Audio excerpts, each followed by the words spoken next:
So we are going to talk about manicuring today. Again, like I said, some of you have already done the chapter, some of you have not. But what I want you to really focus on today is the fact that we're doing state board style manicures. Okay, if you the slides will be up there, you guys, in case you want to take notes on whatever we're saying. Okay, today. And I know, because I know y'all can't really see me with all this, professional bootleg setup I got here, y'all. I literally taped this light up here today. Don't judge me, okay? So anyway, state board manicuring. Now, let's be honest. When we do the state board manicure, this is not how it is in real life, y'all. In real life, you don't have your stuff lined up on a table. You've got a cart with your stuff on it. You might have your acrylic or your acetone, your monomer, all that stuff on a table, on a cart, not just lined up on a table, okay? But what I want you guys to understand, and this is what I think when you guys sign up for school, y'all think we just gonna do fun stuff like we did last week all the time. That's not really how it works, right? You guys have to get a license. Okay, and in order to get a license, you have to pass the state board exam. Okay, because we kind of touched on that a little bit during orientation, right? You guys have to pass that state board. Otherwise, you just give me your money. You could have just did a one-on-one course and called it a day, right? So, how to pass the state board, which I'm finding out, there's a lot of schools that don't even know how to teach their students how to pass the state board. I knew we had one more coming. I needed to make an extra kit. Thank God I did. So, the state board manicure setup, okay, is very specific. All right? And I'm saying this because it's going to be one of y'all, it always is. I'm going to show you exactly how to do it, and then you're going to do it your own way. And I ain't going to say nothing. I'm going to let you do it your own way, because if that's what works for you, then that's what works for you. However, don't call me when you don't pass the state board, because I'm be like, girl, I don't know what you was doing in class. You did it on your own. You set your stuff up the way you wanted to do it, and now I have no idea. Okay? So, what do you think I want y'all to do so that you pass the state board? Do it like Ms. Mary shows you, okay? Because I promise you, I'm not going to ever lie to you or set you up for failure. But I do realize that some of y'all just do whatever, just do what works for you, and then sometimes that doesn't necessarily work for the state board, okay? The state board is very specific. Okay, you're fine. Just come on in, have a seat. You're a senior now. Go sit over there, baby. All right. So, the manicuring chapter. We are on page 135 in the text, okay? If y'all want to follow along with what I got like 6 nieces. Mice. Mouse. Whatever. Okay. All right. So, why do you need to learn manicuring, y'all? Why do you think it's important? I got 1, 2, just for the people on the TikTok. I know y'all think I'm in here talking to myself because they new and they're being very quiet today. But there's 1, 2, 3, 4, 5, 6, 7, 8, 9, 10, 11 people in here. I need somebody to answer me. Why do you think you need to learn manicuring? Why is it important? Y'all can just speak. Nobody needs to raise their hand. Tell me why. Number 1, it's a part of every service. What else, Miss Eleanor? Money. Money, right? Because you want to make as much money as you possibly can, right? Not everybody's out here getting extendos. Not everybody's out here getting, nail art everywhere, all over the place. And at the end of the day, a manicure is the basics for every service. You got to do some sort of manicure, whether it's a dry manicure or a wet manicure, and we'll talk more about that in a second. Okay, you've got to do it for so that your product doesn't lift. Okay, I mean, in most states we're called manicurists. Okay, we're not in Georgia. We're called nail technicians, right? But in some states, you're a licensed manicurist. So number 1, it's part of your job. All right. So what we're going to talk about today is the types of services that are within your scope of practice. What does scope of practice mean? This is a very important word or a phrase. Speak on it now. They're shy. They'll realize that they can talk when they start hearing other people talk. Right. Scope of practice, and I love that I see some folks taking notes. You will want to know these things. These are on your state board. I don't say much or nothing that's not important, okay? So, scope of practice is not what you can do, okay? Because we can do a lot of things, right? We can stand on the street corner and do a lot of things, but is it legal? Is it legal? Okay, so what you're legally allowed to do and what is that is covered under your license, and why do you think that's important? What you're legally allowed to do? Because you don't want to get fined. You don't want to get fined. You don't want to get sued. I'll take a fine. I don't want to get sued. I don't want to lose my house, my car, my livelihood because somebody said, well, they do Russian manicures over here at this nail salon. We ain't in Russia, y'all. I don't know if y'all know that. Okay, we're not in Russia. We got to do what we can do, what we're legally allowed to do here. Okay, it is. It is not covered under your license, and it is well beyond your scope of practice. No one should be doing Russian manicures. Okay, no one. You are not allowed to cut someone's skin. Period. Once you start cutting people's skin, that makes you a surgeon. Any of y'all? Anybody in here got an MD license? Okay, so let's not do that. And there's reasons for that. I know they do a lot of stuff on TikTok. I done seen them chop the skin off and lay it on top of the nail like they just, killed an animal or something. They want to show the world. It's illegal, okay? And I'm not telling you that the nail police is going to come get you. But what's going to happen is when that client sues you because they got a nail infection and their nail ends up having to be cut open like and looks like a overcooked hot dog. Y'all know what I'm talking about. So that they can drain the stuff out of it that you put in it, and they sue you because their fingernail is jacked for the rest of their life. You're going to be standing in front of the judge, and they're going to say, "Well, Miss Rayner, are you legally allowed to do what you did to Miss Sue Lady Karen over here?"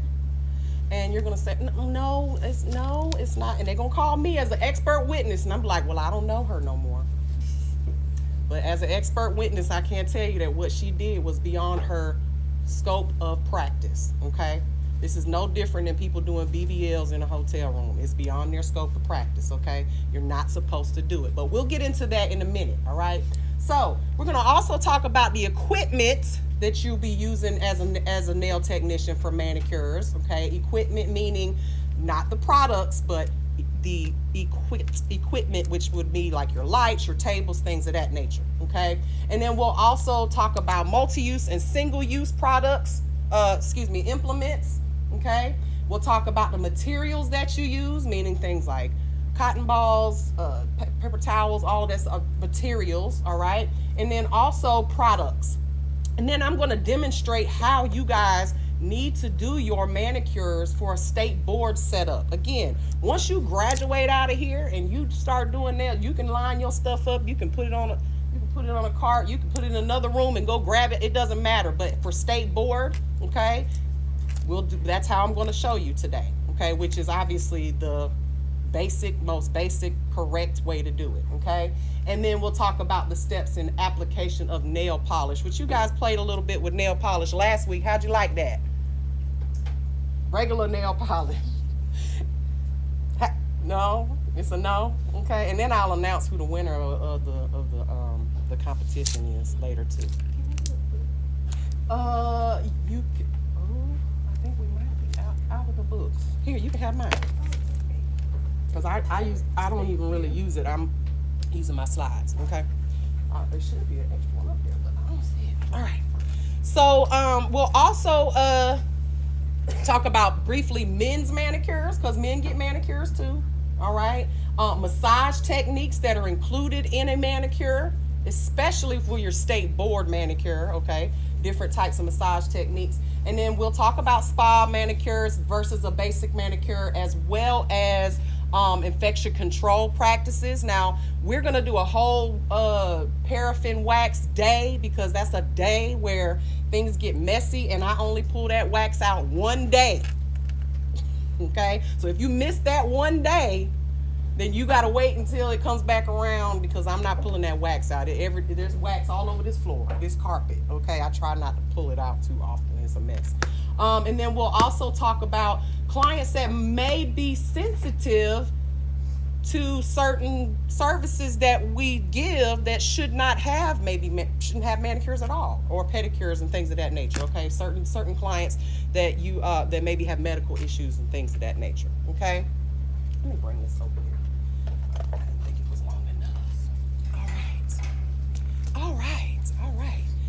Now, we talked about some reasons why you should learn manicuring, but number one, why do people even get manicures? Well, self-care, right? So self-care, and also in society, when you see somebody who is, maybe they're cooking your food and they got dirty fingernails, you think they're dirty people, right? Or they don't take care of themselves. So manicuring is something that, it's not a necessity, but it's something that, if for self-care reasons, most people do. Also, learning this particular subject, there's a lot of different things out there, different trends, and I just mentioned one, which is what? Y'all see it all the time, these Russian manicures, okay? What about gel manicuring? Because that's something we'll start adding gel to our manicures once we learn the gel chapter, okay? Now remember, I told y'all next week I'm gonna be pushing manicures all week, so if we get some humans in here, one of y'all are gonna be doing some real people, okay? So you're gonna want to practice this all day today, and also, if you get a chance at home to even try doing it on one of your family members or yourself, okay? But again, we will go over the steps. Now, some clients can't maintain their own nails. How many people, before you started doing nails, you went and got your nails done by someone else, right? That's why we have this particular licensure. What you mean? So if you that's how we make money. So and the scissors are somewhere over here, somewhere. All right. So the appearance of your nails, or some people are professionals and they need their nails manicured for specific reasons. I personally don't want my doctor or nurse to have dirty fingernails or not well manicured hands, things of that nature. And then also clients, they love the relaxation and the pampering. I personally, if I'm gonna get I just like being pampered. It feels good. Okay, so what are some of the services that are included in your scope of practice? Okay, number one, I already told you that this is a list of services that you are legally allowed to do. And this changes from state to state. So how many of you guys are in South Carolina versus Georgia? South Carolina, right? We got some South Carolina folks in here. We are full. Ooh. If anybody else walks in, Lord. All right. So you are fully liable for everything that you do on a human being, okay? Both professionally and personally. And why do I bring that up, and why is this so important? You guys ever heard of liability insurance? If you drove here today, hopefully you have that on your car. And what is liability insurance? Because it's two different parts to insurance, right?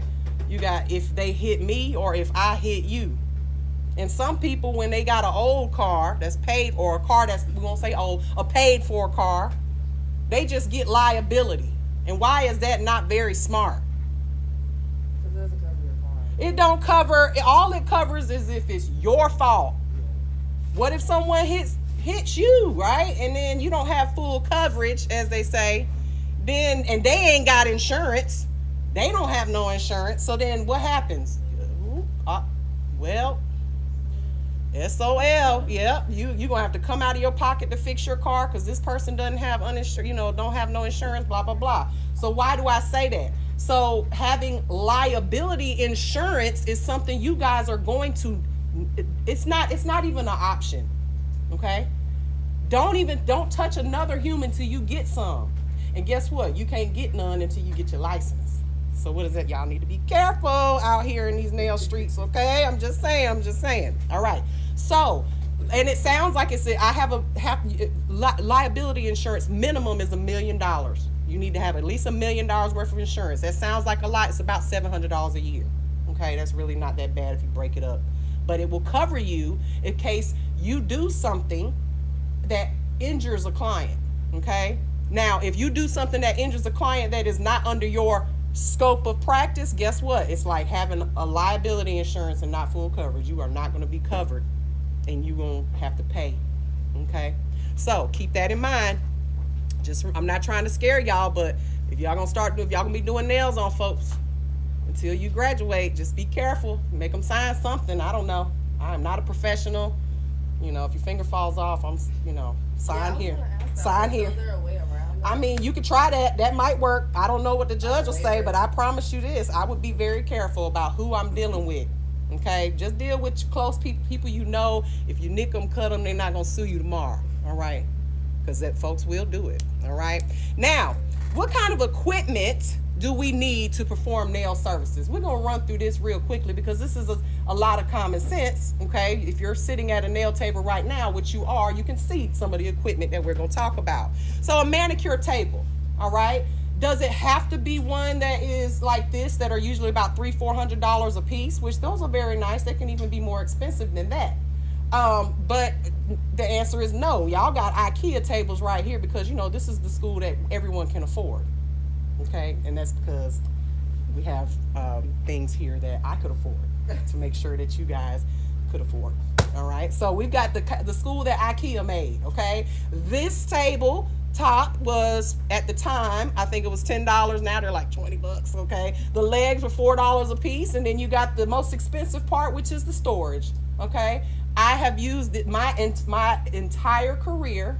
This is all I've ever had when it comes to a nail table. I've never bought one of these real expensive ones or whatever, right? But that's completely up to you. You bougie, you want to go buy an expensive table, go for it, okay? Make sure you put it in your prices so that people can pay for it. You need to, what that noise, Hunting P? Oh, you recorded me? Okay. I'm like, I'm being recorded. I recognize that sound. All right. Also, you need to make sure that your table is hard, impenetrable, meaning that none of your products can seep down in it and stain it, okay? These tables have been here for 4 years. They've been through a lot, okay? Some of y'all need to clean your tables when you leave here, okay? But because you obviously need to be able to clean and disinfect it, right?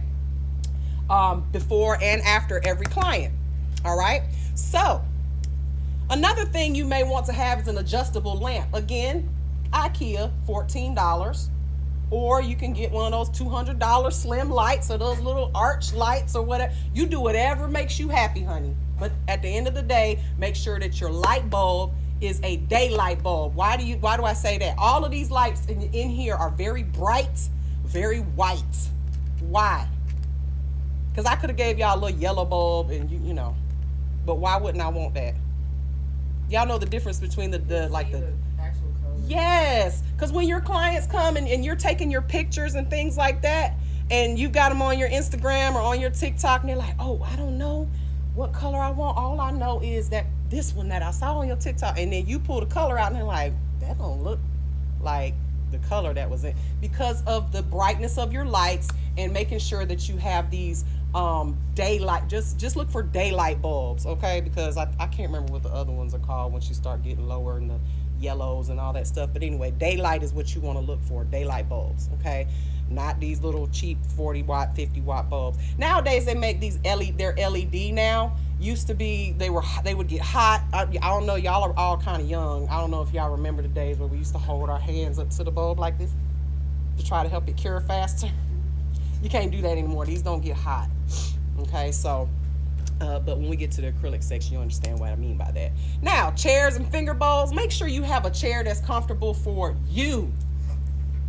Okay, why? Because you are usually going to be sitting there for 10, 12 hours. If you were anything like I was when I first started, I was 12-hour days, okay, working hard, 12-hour days. So you don't want anything that's uncomfortable. As far as your clients, you know, if you want to make sure that they're comfortable for the hour or two that they're there and get them a nice cushy chair, that's nice. But just make sure that it's not too comfortable, because they'll be back here like, you know, on having their arm rests and stuff like that. So just make sure that I usually try to choose chairs that don't have arm rests so that they can put their arms where they're supposed to be. Okay, makes your life a lot easier. Oh, finger bowls. Sorry, finger bowls. What do you need a finger bowl for? Well, you guys have these, you know, non-fancy blue ones or whatever color you have in your bag to soak the fingers in. Does it have to be that? No. Well, I never used a finger bowl like that ever in my career. I always had a nice fancy. I went to Home Goods and got me a pretty little, bowl, a glass bowl with, so just whatever you want, but make sure it's not if it's gonna be it has to be disinfectable. So don't get like a terracotta pot or something that's like that's porous that you can't clean and disinfect. Okay, and you need that so that you can actually soak the fingers and soften the skin in the cuticle. Now, a disinfection container. We have to disinfect our implements. We have to wash and clean them just like you wash and clean your forks and spoons. Some of y'all take more care with that than you do with your implements that you're using on people that can really hurt them. Okay, so you want to have a disinfection container. There's all different kinds of disinfection containers out there, barbicide jars. At the end of the day, in our disinfection area back in the back, it's a plastic Tupperware container. It just needs to be big enough for you to be able to fully immerse. And what do I mean fully immerse? We got to baptize those implements. Y'all know what I'm talking about? Not even a hair can come out of the top. The sins come right up to the top. So do the germs, okay? We want to make sure that we can fully immerse our implements in those containers, okay? Now, an arm cushion. Today, your arm cushion and that state board, your arm cushion is going to be, guess what? 2 towels, okay? And that works. My arm cushion when I do nails is a pillow like this. I went and got me, a little, I use this now because I'm retired from my back, but get you a pillow that your clients can rest their arms on, something like that if you care to. There's also these kinds right here. You can get these in the nail supply, pretty cheap, okay? Just for client comfortability. All right. Let's see. Oh, trash cans. You guys, I don't know if you noticed, but all of you have a trash can. Every last one of you. And why do you have to have a trash can? Because the state board says so. And notice, what do you notice about every trash can in this building? Except the bathroom. We got to open one in there. You can use your foot. Well, yeah. Okay. So why do you need to use your foot? Because you're using your hand to work. Not only that, but how do you open that? I mean, why do you need to open it? There's a top on it, right? It's got to have a closed top. All state board, I just know the Georgia State Board, if they come in and you have waste containers that do not have a top on it, it is a fine, okay? And y'all, these fines aren't $5. They're $50, start at $50, and then every time they come back, they double it, okay? So you got to make sure your trash can has a lid. Why do you think that's important? Why do you think they care that it has a lid on it versus no lid? Absolutely, the odors, right? So, I mean, when I was in school, our teacher over there in South Carolina, she made us put our acrylic soaked paper towels in a Ziploc bag and then put it in the trash can to make sure the odor didn't seep out. But yes, for the odors, also we're pushing dust in there, all that good stuff. So it just helps for cleanliness and also the odor. All right. Let's see what else. Now, electric nail polish dryer. That's a UV gel lamp, but an electric nail polish dryer, I don't know why they have that slide on there, is this right here, this here fan. That's an electric air nail polish dryer. Here's a manual one. Okay, or put your hand out the window.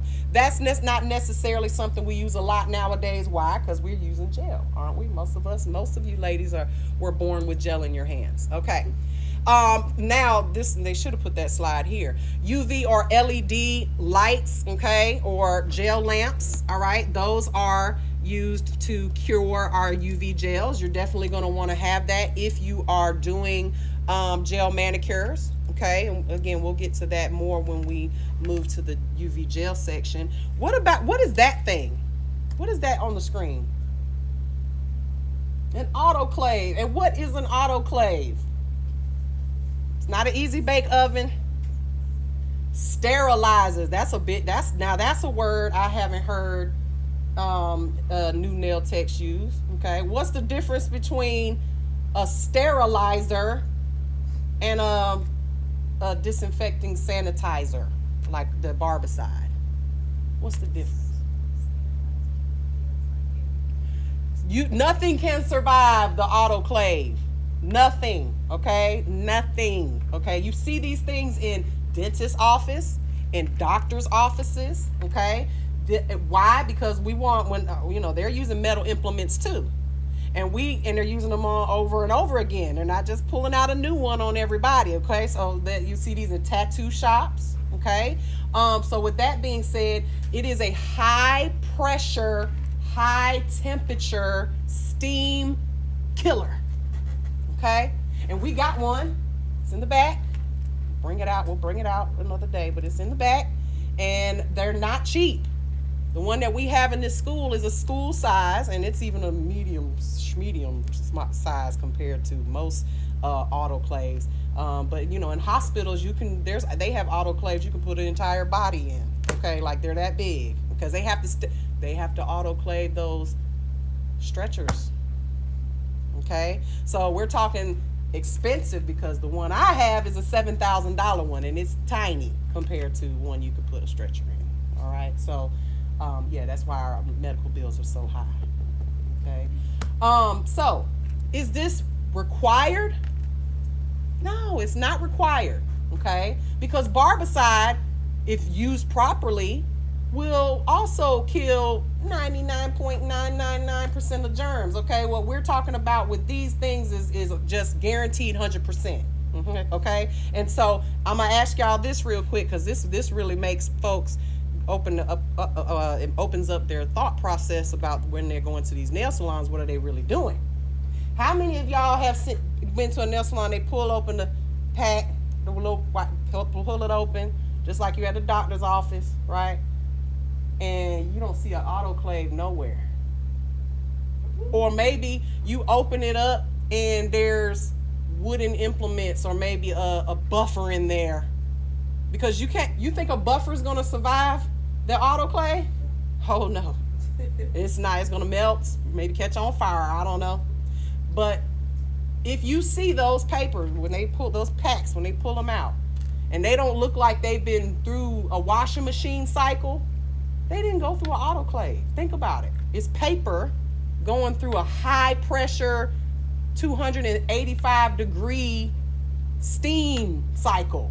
Okay, they should come out looking like they just went through hell and back, but they don't. They just peel them right open. Okay, so keep that in mind when we get to the sanitation and disinfecting chapter. Okay, again, this is not a requirement, but it is a plus. And if I have one, it's going to be sitting right in the front where everybody can see it, and you're going to see me putting those things in there and taking them out for client,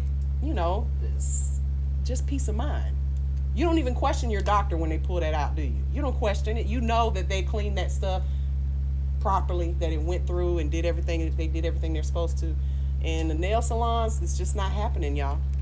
It's just not happening. All right. So, also, sterilizers. Okay, so sterilizers. When they're talking about these sterilizers, and they don't mean the autoclave. Sterilizers should never be used in a salon or spa. What am I talking about, y'all? Them like lamps. The lamp. Okay, so how about this light box right here? Yeah. This little light box that literally it's just a night light. Just keep it on at night so that when you come in, if you ever leave late, you just have a night light to walk out, because that's all it is. This is not doing anything. Okay? And they're about $50. What you can do is you can store your autoclaved implements that you have already been through this cycle in that thing.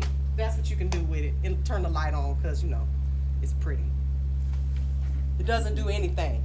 So when we talk about that, should really say these UV sterilizers is what that should say. UV sterilizers. They do nothing. Think about it.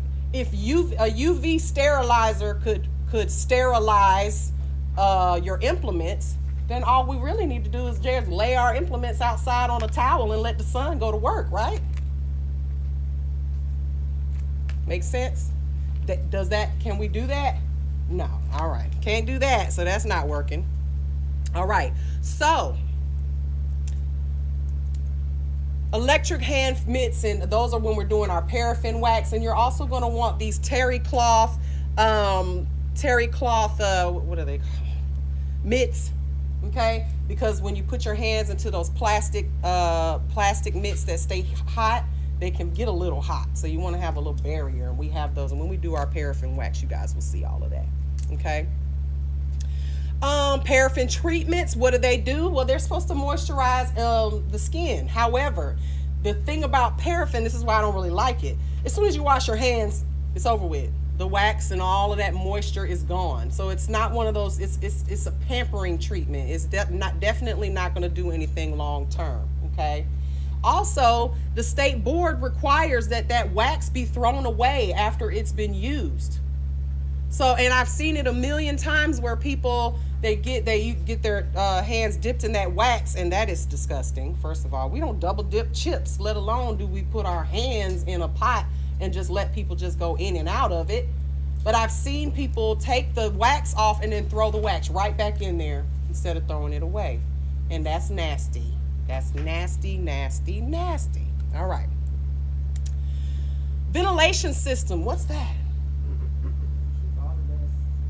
Okay, so in an example of that would be like a Valentino, those dust collectors, okay, extractors. There's several different kinds. This one that you see in this picture here is an Avarex system, okay? An Avarex, and that's a very expensive one, a very good one too, okay? Very, very good one. Now, some states actually require you to have these, or it's a requirement. In California, you can't even open a nail salon unless you have a system like this, but they actually connect it to the air conditioning vents, okay? And it could cost you 20 grand for that. So it's expensive. Everything's expensive in California. But as far as whether this in Georgia, is this a requirement? No, personally, I'm not a big fan of them because I feel like they blow more dust than they actually suck. Sorry, y'all. Anyway, but it's up to you. Well, if you want to use one, they are very helpful, and most of the time I just let my dust just fall down on a towel, and then I shake it out outside or something. Don't they have the tables that collect? They do. They have those. And so here's an example of a Valentino. We have 3 of these in the back. Okay. Only thing, you can use it anytime you want. However, if you want to use it, you're gonna have to buy the filters because it's $60 for 12 of them, and you go through them like at least one every couple of days. Yeah, they're like owning a very expensive car. Yeah, baby, go ahead. They literally are. Valentino will tell you that they have a Porsche fan motor inside of them. I mean, that I used to work for Valentino, so that's how we used to sell it. Like, it's a Porsche engine motor and fan inside of here. And you're gonna have to pay $60 a month just for an oil change, aka the filters. Yeah, they're expensive, but they are very awesome machines, and I do have several of them. All right, everybody still with me? Okay, moving right along. Let's talk about multi-use versus single-use implements. What does multi-use versus single-use mean, anybody? Anybody? Period. Throw it out. One-time use, done. Okay? Multi-use means you can clean it, reuse it, disinfect it, and repeat, right? So here's some examples. Multi-use implements: metal pushers, nail nippers, clippers, things of that nature, anything that's metal, stainless steel, and some plastic, okay? For instance, those nylon brushes, and you might see them in your kit. Let's see if I have one on me right here. Those nylon brushes, those can be disinfected. They don't have to be thrown away after every use, okay? But not all plastic things can be done like that. Sorry, I'll pull one out in a minute when we get to that. Tweezers, again, anything metal. And you guys, if you guys are serious about your nail career, stop buying these implements off of like Amazon, okay? You get you some high quality stainless steel implements, okay? And why do I say that? These cheaper ones tend to rust. Sometimes they're not as sharp. They're not sharp when you buy them, okay? Yeah, sometimes they're just not as sturdy, okay? Or last as long. but when you guys start going to these shows and stuff, you'll see what I'm talking about, okay? And I thought I brought my implements with me, but I didn't. These implements, you want them to be stainless steel if you can, for another reason. If you're going to have an autoclave, you definitely want stainless steel implements, okay? Because they will rust if they're not, and you'll know it when you pull them out, okay? Also, I know everybody likes those fancy schmancy rainbow colored tweezers and nippers and things like that. Again, if you're cleaning them properly and you're putting them in barbicide or you're putting them in autoclaves, they're probably going to change color, and nobody wants a rusty, dusty, nipper being used on them that looks like it's been through hell and back again. Okay, so those multi-use implements, just try to get them stainless steel if you can. Now, single-use implements, that's going to be your applicators, your brush applicators, things like because estheticians, they use like these really cheap brushes for like putting on your lotion on your face and creams, and some nail salons use those too. They're like really cheap, you can throw them away. Wooden pushers, okay? Why a wooden pusher? Seems like you could just soak that and wash it, right? No. Wood is porous, okay? Anything that's porous we cannot reuse. Okay, so and plus you can buy 1,000 of these for $10. Charge your clients and get new stuff. All right. Well, now when they say nail brushes, I don't know what nail brushes they talking about, because I'm not throwing away none of my nail brushes, so ignore that one. But disposable product application brushes, like I said earlier. Okay. Now, materials that we use during nail services. Well, first of all, we need. When COVID happened, they were all talking about gloves and masks. Well, baby, we was doing that already. I don't know about y'all, but you've been to the nail salon even before COVID. They were wearing masks, wearing the same ones everybody was wearing around, during COVID. But also gloves. And this is something that I cannot stress enough when it comes to you guys' future as a nail technician, okay? I have been doing nails probably for some of y'all as long as some of y'all have been alive. And I have very severe, not very severe, I won't say it because some people have way worse than me, but contact dermatitis. Okay, and that's just a fancy word for itchy rash just for no damn reason. Okay, just be breaking out. Anytime I get anywhere around any chemicals that have to do with my career, that I make money, if I don't have on gloves, I'm going to end up for about a week or two with a rash on my hands. I actually have it on my feet now, okay? And this is something because of too much contact with chemicals, okay? Y'all stop touching that gel. Stop you doing acrylic and having that monomer all over your brush, and then it gets on your hand, and then you wonder why you got this rough patch. Yeah, it's contact dermatitis, and there's no cure for it, and there's nothing you can do about it. Once you get it, you just got it. Okay? And I want you guys to have a nice long career. And in some people it might appear 2 years later, some people 20 like me. Okay? But once you got it, you got it. So chemicals do not need to be stop bathing in them while you're doing nails, y'all. I know how it is, and then you got your little paper towel here, you're wiping the monomer here, your arm gets on it. I break out here all the time from years of just laying my arm inside monomer, okay, or on a monomer soaked paper towel. So just trust me, okay? Listen to your grandmother. All right. Nail files and buffers. This is the one most people are like, what? Because you go to the nail salon and the first thing they do is bust out a dusty buffer and start buffing on your hands, and it's been used on somebody else.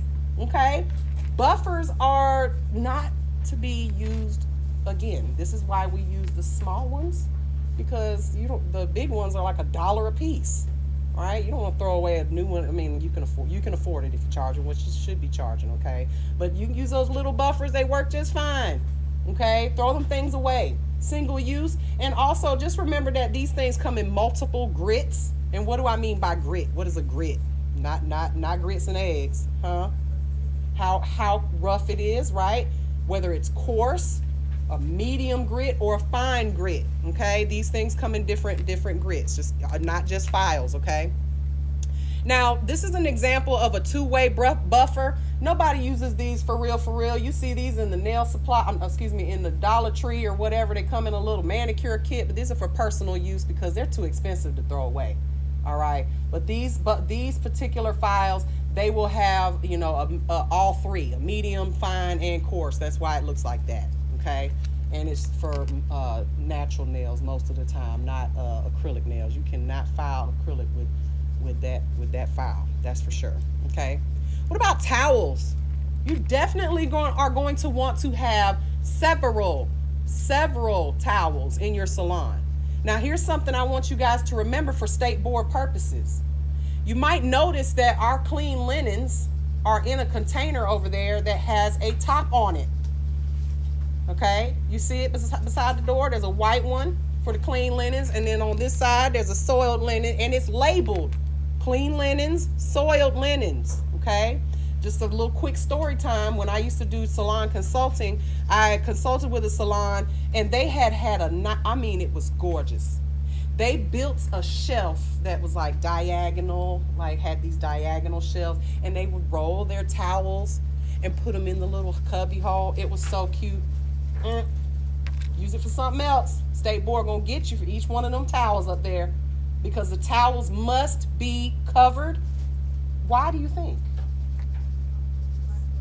Oh my God, y'all, when y'all are doing that, wait till the day comes when all of you are doing acrylic nails in here, filing, and you're gonna walk out of here looking like you got a habit. And I don't mean a cheap one, okay? Because all that dust that gets around, I'll be in here, I'm like, I'm not even doing nails, and I got home, I'm like, I look like I got boogers in my nose, and it's just acrylic from breathing it in here, okay? So those particles land on your towels, and you don't want, and it's not always acrylic dust. Sometimes it's foot dust, nail dust, all kinds of, from doing pedicures and things like that, okay? So make sure you have plenty of towels, that they are in a covered container that is labeled clean linen, and a soiled linen container for you to throw those in to be washed, okay? Preferably get you guys towels that, that you can bleach, okay? And so if you want to go get you some nice black towels and stuff like that, I just don't recommend, because you need to make sure that these things are bleached and clean, okay? That's how we sanitize them and disinfect them. And plenty of paper towels. If you don't have a Sam's pack of paper towels in your salon when you guys start working, then you're wasting money, okay? Gauze, cotton balls, pledgets, and a pledget, that's just a fancy word for a plastic backed cotton ball, okay? These need to be thrown away. Please don't reuse cotton balls. Ew, who's doing that? But I have to say this stuff because somebody be like, what? I didn't know you couldn't reuse cotton balls. Like, it's always one person, okay? So I have to say it. Like, looking at them like they're crazy, okay? Plastic, wooden, or metal spatulas. You guys, I know you've seen it. You're getting a pedicure, and nowadays not so much, because they have those fancy little packs that they bring out, right? Or ask you what flavor you want, what scent you want for your pedicure, and it's usually in a pack. But back in the day, I used to see them with the big container. They just scoop their hand down in there, grab the scrub, and that's gross. Don't do that. We want to use something to scoop that out, all right, to remove product from containers, okay? I still see them do that. Yeah, they Use their hand. Yep, that's nasty. That's gross. Now, let's talk about some professional products, or products that you're going to want to have in your salon and also close by your table. So you guys are, again, you're going to get this, we're going to do a state board setup today, okay? Because at state board, you don't have a sink for your mannequin hand to go and wash their hands in, okay? But so it's going to be a little bit different. This is why it's so important that you guys take notes, watch what I'm doing, and do it exactly the way I do it. But you're going to want to have in your salon soap, okay? And not just regular schmegula soap. I know you want to go to Bath and Body Works and get the 3 for $9 whatever price and put that at your, just make sure it's antibacterial, okay? Please. And also, this is something I see all the time. I can't wait. I've got to catch up on I've got like 6 salon reviews that I need to edit the videos from. But every salon that I go to, there's soap, right? But then there's usually a bowl, and it's got a bunch of those nail brushes in it, right? And it's just a bowl with a bunch of nail brushes, and sometimes the bowl has blue water in it. I don't know if it's barbicide. It's blue water. I don't know if it's Gatorade. I don't know what it is, but that is not okay, right? You don't know if the person before you wash their hands good, or if and then they just rinse it off. They might put a little bit, not even rinse it off, just throw it in there with the soap, right back in that bowl with all those. That's nasty. Okay, keep you a jar full of clean nylon brushes. Take the nylon brush out. If you gotta put the soap on it for them, here, take this, go wash your hands, because nobody should be sitting at your table just without washing their hands. I don't even understand why they don't ask. That's gross. I don't know what you just did before you got here. Not most people want to go straight to the bathroom and then come sit down. I need to see you wash your hands again, please. Thank you. Trust me. You guys will see when we get to the infection control chapter, we do a little exercise. I have a lotion that has UV powder or something in it. I don't know, but it makes you guys rub it on your hands. When we shine the light on it, you can see that that lotion is on your hands. Well, then I make you guys a nice little bet that you don't wash. You think you wash your hands good. We all do, but none of us do. And then you got to go over there and wash it off, and then we'll see if you got any left on there. And everybody fails this. Nobody has ever gotten everything off. And you know, the goal is to get it all off, right? Anyway, nobody washes their hands right. Polish remover, totally different than acetone. What's the difference? What's the difference between non-acetone and acetone polish remover? Anybody know? Acetone, this is like break down the Acetone will remove your sins and your unpure thoughts and everything, okay? It will soak off everything off of your nails.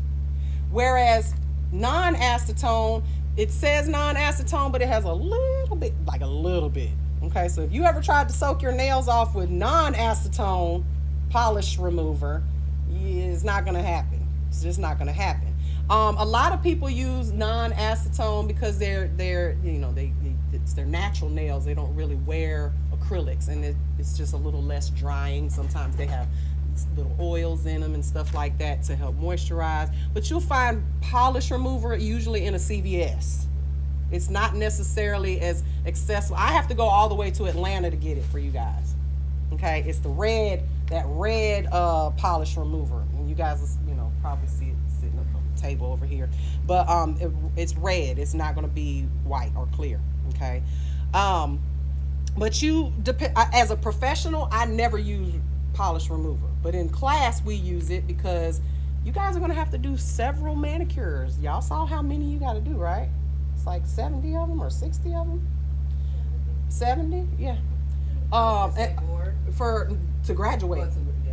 To graduate. Okay.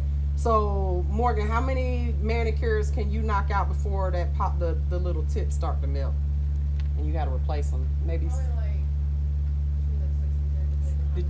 Right. So if you guys were removing that polish on these mannequin hands back to back to back with acetone, you might get two of them out, 2 manicures before you'd have to replace your little plastic tips because the acetone melts the plastic. Okay. So when we're doing our manicures, I want you guys to use polish remover so that you don't have to keep adding more tips and spending time doing that. It's just a lot of time wasted. Okay. So as a professional, I never bought polish remover because have y'all ever tried to remove red polish without acetone, like with polish remover? It's like no. Your whole hand be red. I mean, it don't get nothing off. It's not gonna take nothing off. Okay. Now, nail creams, lotions, oils. That's something that you guys definitely want to make sure you get quality stuff. Y'all done had pedicures before where you felt like they were using that Dollar Tree lotion. Y'all know that Dollar Tree lotion. What's that Queen? Y'all ever use that Queen Helene shea butter? Baby, it's like water. See, I'm telling my age. I don't think they still have that anymore. They might, but get you some good quality nail creams and lotions. Most of these little kits nowadays, even with manicures, I don't know if y'all have seen they even have the manicure kits nowadays. Okay, they have everything you need. Okay, you got your lotion, your scrub, your little whatever if you're doing something fancy. So they have these now, okay, where you don't have to buy separate lotions, which I actually prefer these kits for pedicures and manicures because it's a lot cleaner. You don't have to go grab anything, just pluck it out and just pull it out and do it. Okay, cuticle removers. Okay, cuticle remover. Now, really, because we haven't done the anatomy chapter yet, the nail anatomy chapter, does anybody know, this is just a bonus, I know y'all may not know this, but where does the cuticle reside, ladies? Look at y'all looking at your fingers like, I don't know. I always see them trim that off, like cut it off like they trimming your dead ends or something. Where does the cuticle reside? Ain't it on the nail?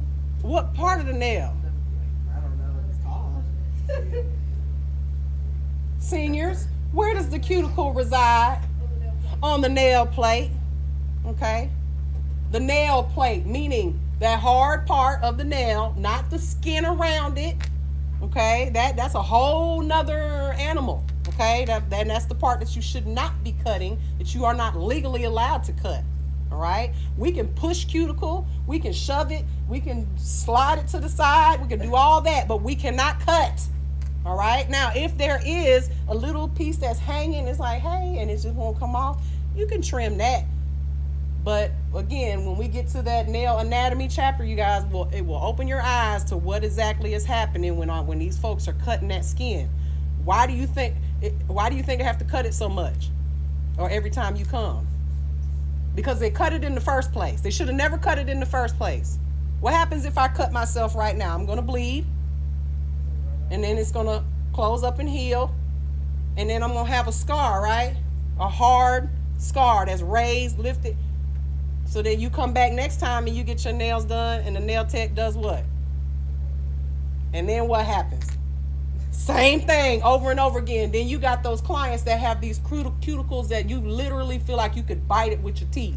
It's so thick and so hard around their nail. And they do. Some of them do that. Y'all know people that just bite the skin all around? Yeah. And it gets worse and worse and they always want to bite it. It's the same. It's a cycle. Okay? So I have the most sensitive and soft cuticles that I've ever seen on anybody because I never do that to myself. Okay, and you want your nails to be, y'all want them Instagram nails. Stop cutting these people's nails like that, all right? You're going to want to have lots of options when it comes to polish, okay? And not just lacquer, but the gel, but also the lacquer, okay? Because you guys will learn in this school that gel polish on the toes is kind of not necessary. Y'all, I got polish on my toes that's been on there since before I went to Africa. And it's regular lacquer. It will, there was a time we didn't have gel polish, y'all. We didn't have no problems, okay? But gel polish on the toes is the reason why these folks got acrylic toenails, because they ain't got no more toenails, because it's not the gel that's the problem. What is it? The removal, the takeoff, okay? That's the problem. You guys are taking it off, or they're taking it off with an e-file and removing too many layers of nail. And in the summertime, we're getting a pedicure every couple of weeks, every month, That's a lot of times that e-file has gone over your toe. And remember, a toe takes a year to grow. Toenail.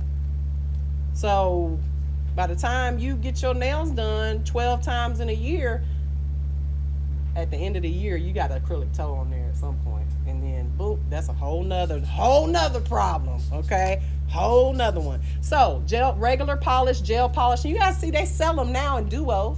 They'll come with the gel. Buy those, okay? Don't just buy just the gel. If you can find a brand that has a duo, perfect. Because everybody wants their toes to match their nails, right? Again, you don't have to do what I say. But don't call me when your clients is like coming to me and saying, yeah, I went to one of your students and now my toes are jacked up. No, you didn't. I don't know her. I love a good gel. I love gel on my toes too. Yeah, Guess what? guess what? So does regular polish. I'm gonna pull out my toes in a second. Y'all gonna see this polish is still on there, and it looks like I need a fill in. And it's regular polish, by quality products, and you won't have that problem. What you want is the preserve. I'm putting it on a t-shirt. Preserve the nail plate at all costs, or you don't have a job. What you gonna do when your client doesn't have any toenails? Guess what? They gotta go somewhere else to a professional like me to put a prosthetic toe on them. Y'all call it a toe BBL. I call it a prosthetic toe, and one toe is $100. One. Okay? So, and then they're not coming to you no more because I'm gonna tell them not to.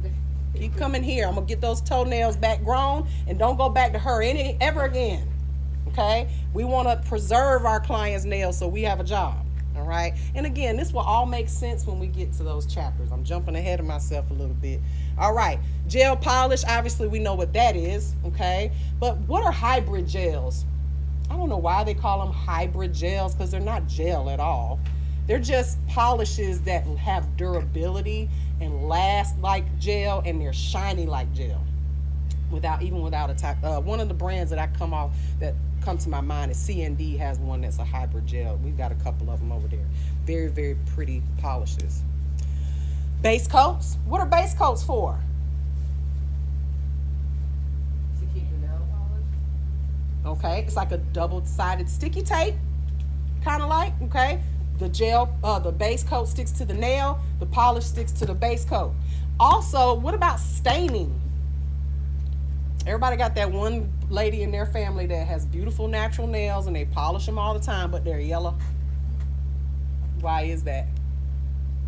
Probably don't use base coat, or they polish their nails a lot, or they use colors that stain a lot. So you want to make sure that you're using a base coat. What I want you guys to remember, okay, and this is something that is going to spill over into the gel chapter. Base coats go on the natural nail. Even gel base coat. How many of y'all are doing nails? Because I know y'all are. And you're using, because you bought it, right? They sold it to you at the nail supply, the base and the top, right? They sold it to you in a little duo. How many of y'all are using base coat on top of the acrylic before you layer the 2 layers of polish in the top coat?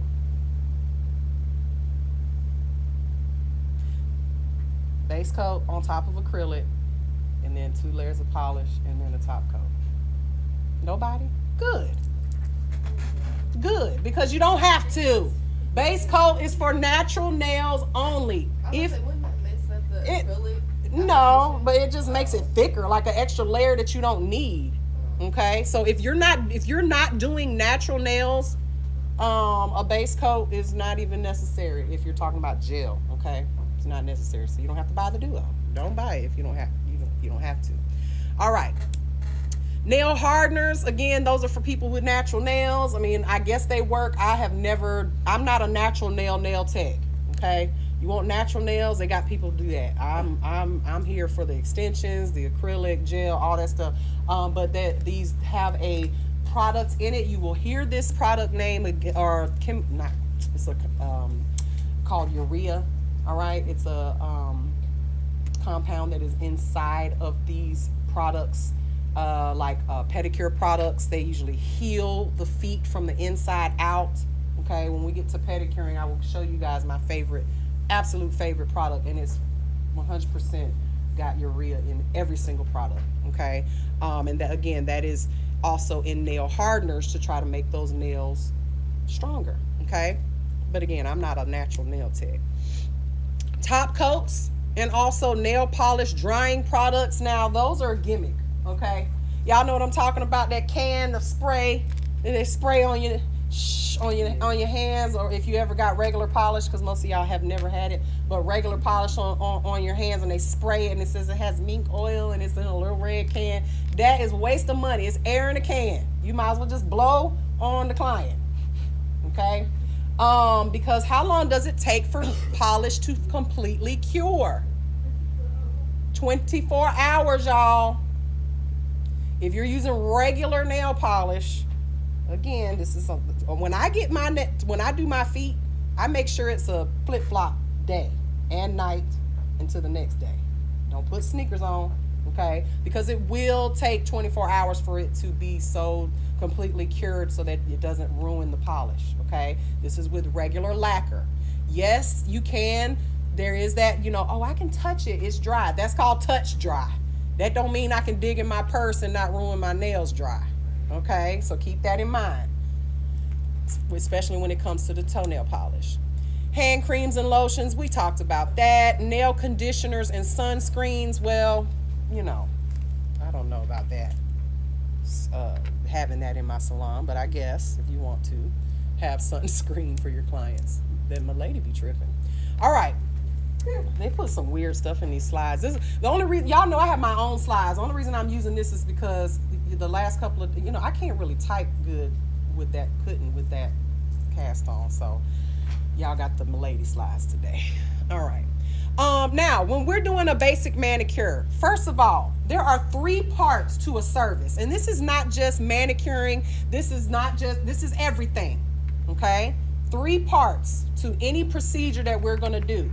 You got your pre-service, your service, and then your post-service. So can anybody tell me what would be included in a pre-service? We will say this is before you actually do the service. Speak. Speak, darling. Few questions. She's apparently she's okay. She's having the problem, medical problem. For example, pregnant. So your consultation, in other words, asking your clients, do they have medical issues you may need to know about, right? They did this to me yesterday when I went to the doctor's office. Do you have a fever? Have you been vomiting? Have you had a cough? You don't ask them all of that, but you may want to, ask them if they have. I don't get into people's business. I'm not going to be like, do you have AIDS or HIV? Because it don't matter, does it? Why would it? Why? If someone says they do, what are you going to do different? We're not about to do it, are we? We're just doing your nails. So you should do what we call standard precautions. Just assume everyone has some communicable disease, okay?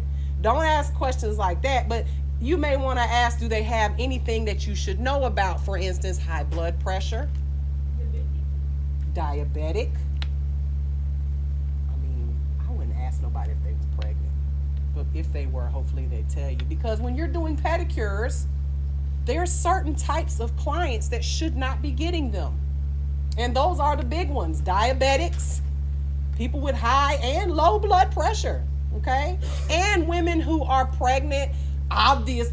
And when I say obvious, because some people look pregnant, baby, they ain't even, but obviously pregnant, okay? And maybe they're in their last few months. Their doctors are going to be the ones to determine whether they should have that procedure, have it done. Because you massage somebody right into labor, honey.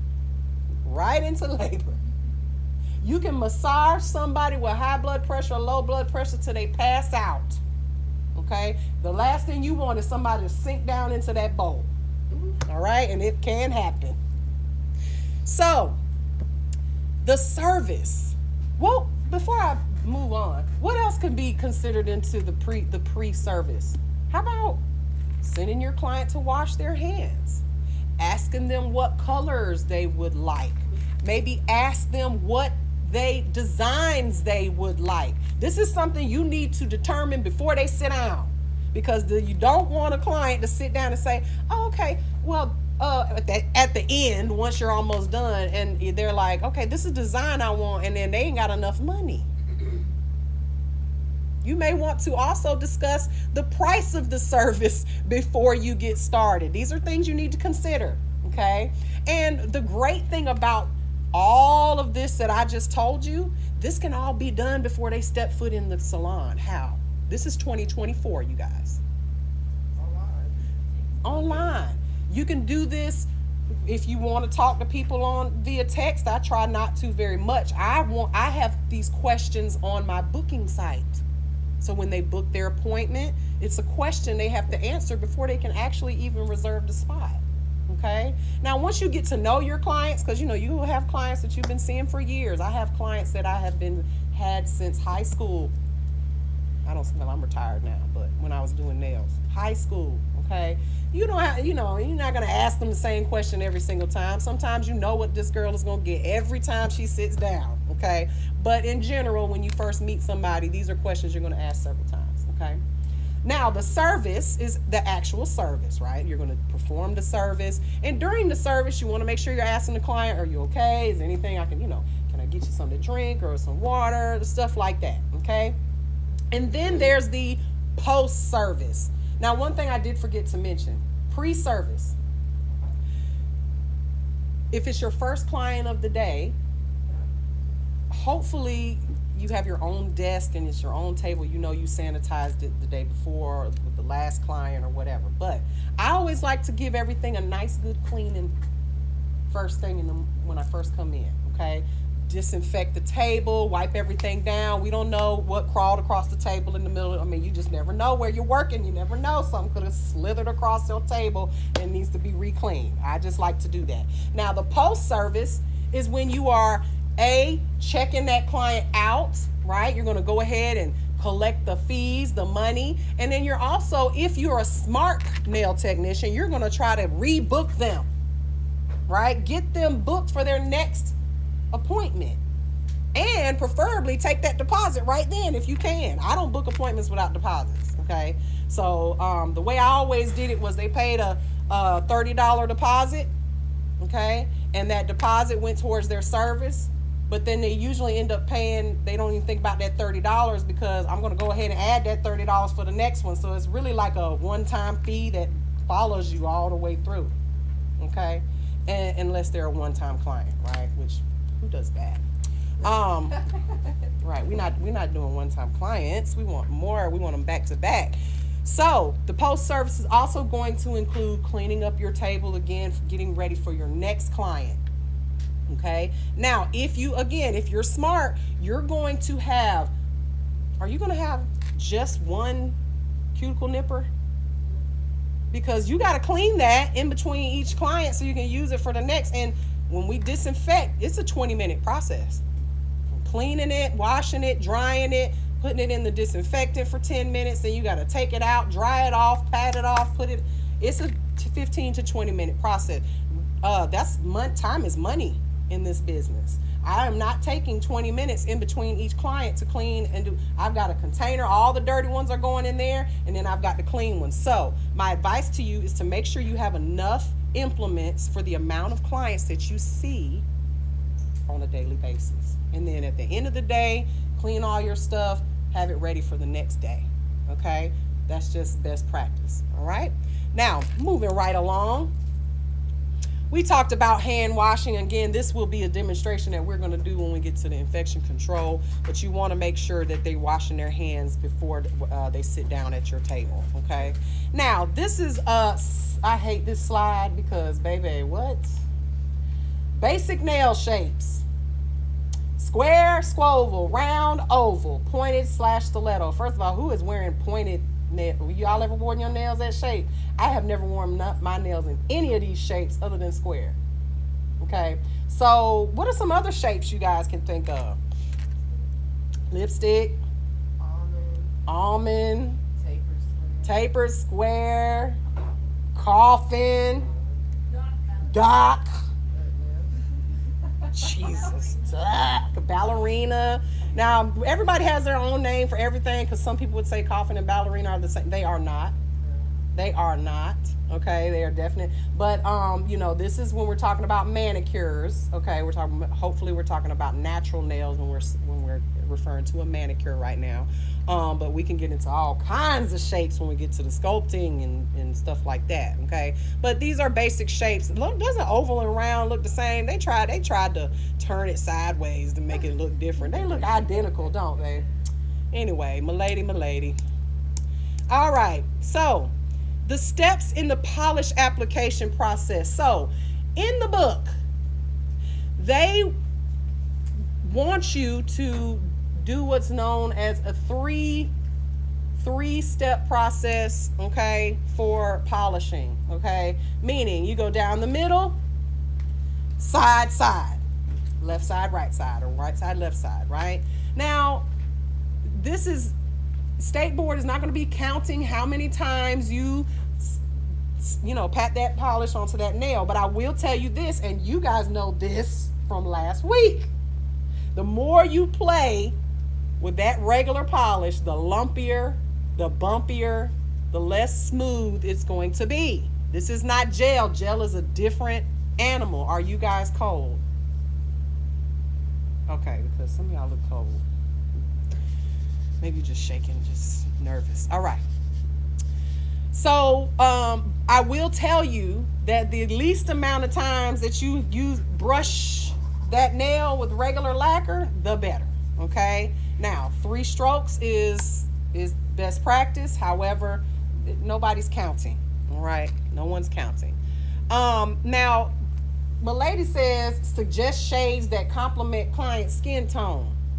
I can tell you that I do not believe in that at all, because lime green is not complementary to anybody's skin tone. I don't care what color you are. It's not that's just one of those I like it colors and I want it. Okay, so I tend to let clients pick whatever they want. Now, if they pick an ugly color, I'm gonna tell them this probably isn't gonna look too good on you. Okay, I don't think this is a good shade. However, if you like it, I love it, but I'm not taking it off. So test it, do whatever you have to do. Preferably have swatches, you guys. Have your swatches, your polished swatches made in advance so that they can do the little thing with it to check it out. Now, polish application. A polish application is 4 coats of polish, okay? What are those coats? Base coat, 2 coats of polish, top coat, okay? Those are your 4 coats. You will see these, when they start talking numbers, you guys are going to see it again, whether it's on the theory, they're going to ask you, how many coats is a polish application? 1, 2, 3, or 4, okay? It's 4. The 3-stroke method, I mentioned that already, okay? Again, with regular polish, that's best practice, but with gel, you can kind of get away with as many as you want. It's not going to mess up anything. Now, I will say this, there are different types of polishes out there, meaning you've got creams, you've got shimmers, you've got mattes, you've got all these different types of polishes. You guys, please don't try to force a sheer polish to not be sheer, okay? When you buy these polishes, they usually will say it's a sheer or a cream or whatever. 2 coats is just 2 coats. If it's still sheer, don't try to put 5 to make it not sheer, because what are you going to get with regular polish? How about a nail that never dries completely? Okay, and then you're over here wondering why it got smudged and all that. Okay, so I personally am not a big fan of like shimmer and glitter polishes, because I like, if I'm going to do anything with glitter, I'm going to use glitter. That's why I tell y'all, buy glitter. Okay, you spend your money on glitters and mylars and fun stuff that you can add into or lay on top of, because glitter polishes are not fun to work with. Y'all ever try, especially if it's one that's chunky and you're like trying to move the chunks and put the glitter? Oh, it's not as glittery here as it was on this. I hate it. It's a pain in the butt. And I just this whole week I've been working on. I did a Sean Legend polish review. I went and got a bunch of polishes. His new stuff. Have y'all seen his new stuff? Sean Legend. Sean. Yeah. Well, I bought a bunch from my YouTube channel and did a review. He don't have but 3 glitter polishes in his 80 polish line. What does that tell you? That your teacher don't lie to you. Well, you don't, I mean, when it comes to polishes, it's just harder to apply. So buy glitter, loose glitter, okay? So you can put it, so stop buying glitter acrylic. You don't need that. You can mix glitter into your clear acrylic, okay? And make it just glitter, okay? All right. Now, how do we approach a men's manicure? Well, first of all, nowadays, you need to make sure that before you even go there, that it's a man. Okay? Because you don't know. Ask them their pronouns. And then also, don't assume that every man wants short nails. Some of the longest nail clients that I ever had were men. Okay, they wanted their nails long and pointy and with glitter and all of that on there. Okay, but in general, if you come across a manly man that just wants their nails manicured and just nothing really on it, they usually prefer their nails shorter, okay, and rounded, not necessarily square like us, ladies generally do. Let me be careful here. I don't want to get reported, okay. And then also don't assume that they want their nails to be matte. Some people like a gloss, okay? Some men like a gloss. It just depends. But most of the time, your professional men are just going to want, a nice clean manicure, okay? Again, this is most, not all, because this is a man, okay? Who are little Yachty? He loves to wear polish. And then what's that white guy who has his own polish line? He's a member. He was a member of that a threesome group, and then he went off by himself. Oh my God, I can't remember his. It'll come to me. Somebody will say it on the live. They have their own polish lines. Again, this is 2024. You just never know. All right. So what I like to focus on when it comes to men is making sure Harry Styles. Thank you. Oh, Jeffree Star got one too? The Jonas Brothers, yep. One of the Jonas Brothers, Harry Styles. He has his own polish line, y'all, and it is expensive. One of my students, she was a huge fan of his. She bought all of them. It was like $200 for like 4 bottles of polish. I couldn't believe it. I mean, it was more than that, but yeah, she was obsessed with him, and she just bought it. Anyway, what I like to focus on is making sure the nails are nice and clean and manicured, but also the massage, the firmness of the massage. A man will tip you just as much as a woman does, and it takes half the time. And reason being is because you gave them a good massage. They they generally like that. Okay. Now, massage techniques. Okay. There's a lot of things you need to consider before you even go there, okay? Oh, One Direction, not Jonas Brothers. Sorry, One Direction. Someone's on the line. They are going to check me now. They're going to check me, okay? I don't know these people. All right. Pre-massage considerations. Again, consult. Have a client consultation form or questionnaire so that you can ask them if they have any medical conditions. And y'all, when you're getting a massage, if y'all go to the spa, do you like when they talk to you? It's like, be quiet, I'm trying to fall asleep over here, right? So if the client is talking to you, then engage, right? But during the massage, just, let them enjoy, all right? Now, this is what I don't care what you, write it down, screenshot it, do a video, tattoo it on your forehead. You need to know these names of these massage techniques, and they are not easy to. I can't spell none of them, but friction. Vibrate is not even really a massage technique, because who vibrates? Can any of y'all vibrate? Please come and show us. Come and show the whole class. No, come show TikTok how you vibrate. Raina said, I want to see you do it on a client. Okay. Now, effleurage. Number 1, effleurage. Number 2, petrissage. Number 3 is tapotement. And then vibration, again, those happen in the chairs, right? You got the vibrating chairs. That's nice, but we can't really do that on a client. And then you have friction, okay? Now, effleurage. What is effleurage?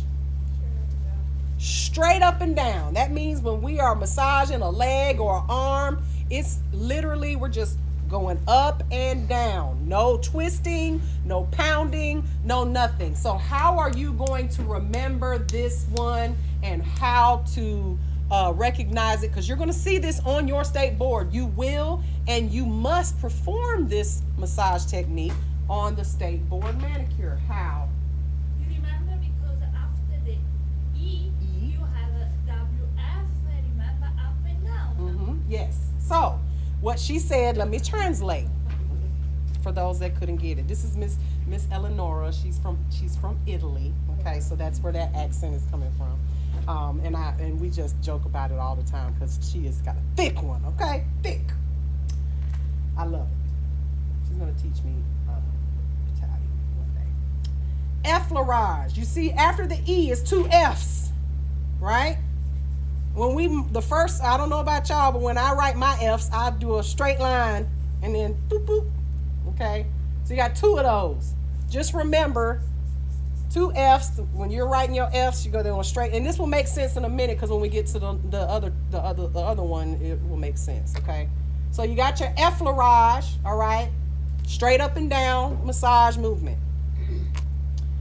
Petrissage. Petrissage. Anybody know what that is? Yeah. Circular motion. Yep. Okay. Y'all see them two S's in there? In petrissage? Ooh. I do it based on the P in the front. And oh, there's a good one. The P in the front, right? So like when you're massaging, right? You do a P. Petrissage. So that's gonna be a circular motion. Okay. Like imagine like you're making a P, the circular part of the P going down the leg. I mean, you're just kind of going up and just moving it around. Just like you're kneading bread, you know. All right? Does that make sense? Effleurage, up and down, petrissage. And then we got this one called tapotement. Yes. Tapping.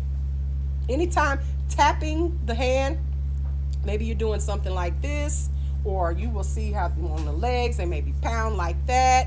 But you think that tapotement is one of those things that is probably you wouldn't feel it. It doesn't really feel good, baby. I don't know if you've ever had somebody tap on you, but it definitely has a very, very nice sensation. Okay. Now vibration, again, we know what vibration is. That's going to be mostly the chair vibrating. Okay. But then friction, that one, how do you cause friction on someone when you're massaging them? Yeah, that's what we used to call it, babe. Probably ain't allowed to call it that no more. But we used to call it an Indian rug burn, where you would do like this and go up to somebody's arm and like that. But I don't even know why they call it that. But anytime you're going in a different direction, twisting in a different direction, maybe like when you're taking the fingers and you're twisting it like this, okay? Twisting, all right, can cause friction. But that's what friction is. Anytime you're going to be doing this twisting motion. So at State Board, I want you, because they're going to be watching you and they want to see you do these motions. Do I want you to do one? No. Do I want you to do two? No. I want you to do all of them except vibrate. Okay? Don't vibrate. They might ask you to leave. Okay? So I'm going to demonstrate all that for you guys today. Okay? How we're going to do that State Board. But those are the massage techniques that you guys need to know, and they will be on your State Board. They will. Okay? In both the practical and the theory. All right. Now, this is important because you guys are going to have a little project. I know. Y'all like this, Mary, you can project us out. I got to have something for y'all to do during the week. Okay? Kara, will you grab any one of those that is your favorite project over there on that there's the manicure. They're all over there behind that TV. Just grab the first one you can grab. So we're going to talk about real quick the difference between a spa manicure and a basic manicure. Okay? What is the difference? Anybody know?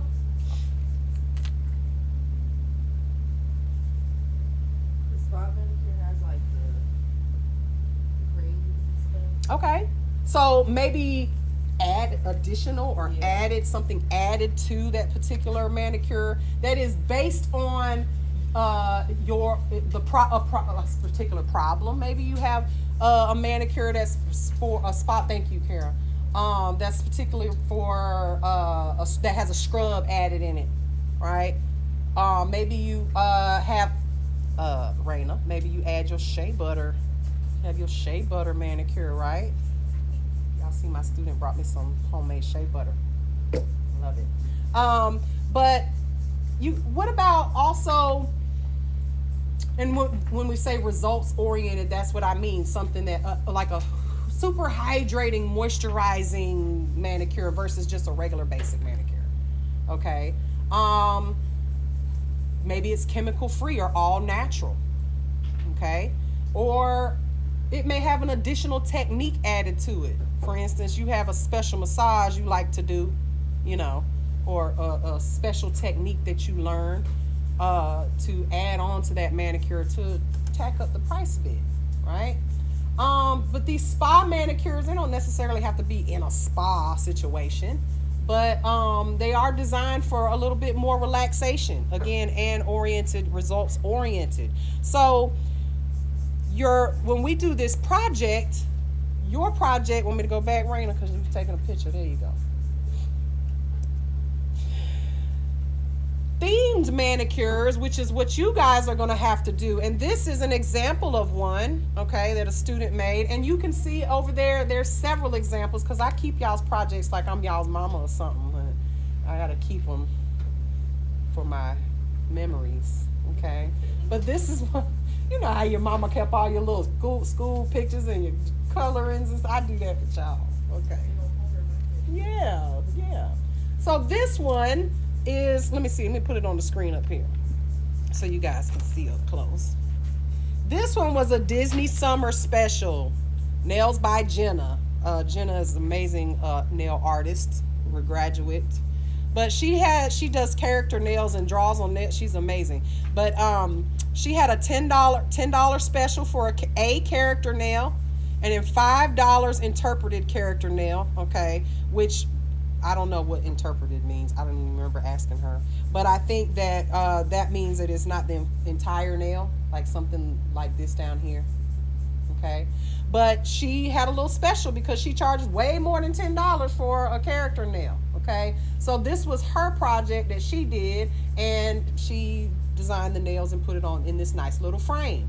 You will notice that there are several others over there that are not in frames. They are just on a piece of, it's not necessarily, I like to see y'all's creativity, okay, and the more you do, the more I feel like you put into the project, okay? So you guys, this week, while you're at home, have a project. You need to come up with a themed manicure, okay? And what's a themed manicure? It could be something like, for instance, in this slide here, Valentine's Day. Okay, maybe you choose a red polish or a pink polish or a Valentine's Day, or have certain colors. All of these lines come out with these, these launches of maybe 4 or 5 colors at a time. You'd see OPI would do like a themes launch based on fall colors or summer colors or the neon colors, right? When they add to their collections. So maybe OPI puts out, or CND puts out, a line of Valentine's Day colors, and so that they can get used because they only get used during Valentine's Day. You say, if you use these colors, we'll donate, $5 to this foundation, and we'll also give you a $5 discount, or we'll give you a $5 discount and donate it, something like that. Now, I will tell you this. I am not a fan of discounts. Okay? And why do you think that is? Because your price is your price. The price is always going to be the price. But when you offer discounts, you get discount people. You will get the people that only patronize you when you're given a discount. Okay? So I would rather give you something free than discount my price, because I need you to know, baby, this is the price. And you got to pay the price, okay? But I'm going to give you something free. For instance, cuticle oil costs nothing to make, right? Literally nothing. You buy a gallon of olive oil and put it in one of them pens and sell them things for $10, right? Give them to them for free. And if someone feels like they're getting something for free, then it's better than saying, I gave you me for free. That's wrong business. We're not doing that. This ain't OnlyFans, okay? I'm trying to make money over here, all right? So if they, for instance, if they get a the gel polish, maybe you give them $5 off for their friend. I need somebody else to sit in the chair too. Nothing free. And then of course, you know, you maybe you can discount that price for that holiday. But if you said, don't say the word discount. It's giving Walmart. It's giving, you know, like Dollar specials? Tree. You can do specials and things like that. But again, if you've got loyal clients, let's say you got loyal clients and it's their birthday. I used to give my clients a birthday special, right? But that was only for, and I only gave it to the clients who I knew them well enough. It was their birthday was coming up, and I'd be like, okay, girl, you get a bling nail for free. Girl, that bling nail, somebody paid for that bling 10 times ago, right? That gel polish cost you $10 a bottle. That polish paid for itself the first time it got used, right? So you can say, oh yeah, I'll give you free gel polish. It wasn't free, it's already paid for. Somebody paid for it already, so it don't cost you nothing, okay? Don't give your services away for free, okay? And don't give too many discounts, because you'll be known as the discount nail tech, okay? Don't do that. I forgot, refreshments. This is something I want you guys to be very, very careful about, okay? Because I love to go to a nail salon where they give you a free glass of that Diasti for $8 a bottle champagne. And then they act like they're giving you something, right? Be careful about serving people alcohol, okay? Because some people can't hold their liquor, okay? Me, I'm usually like, can I get another one?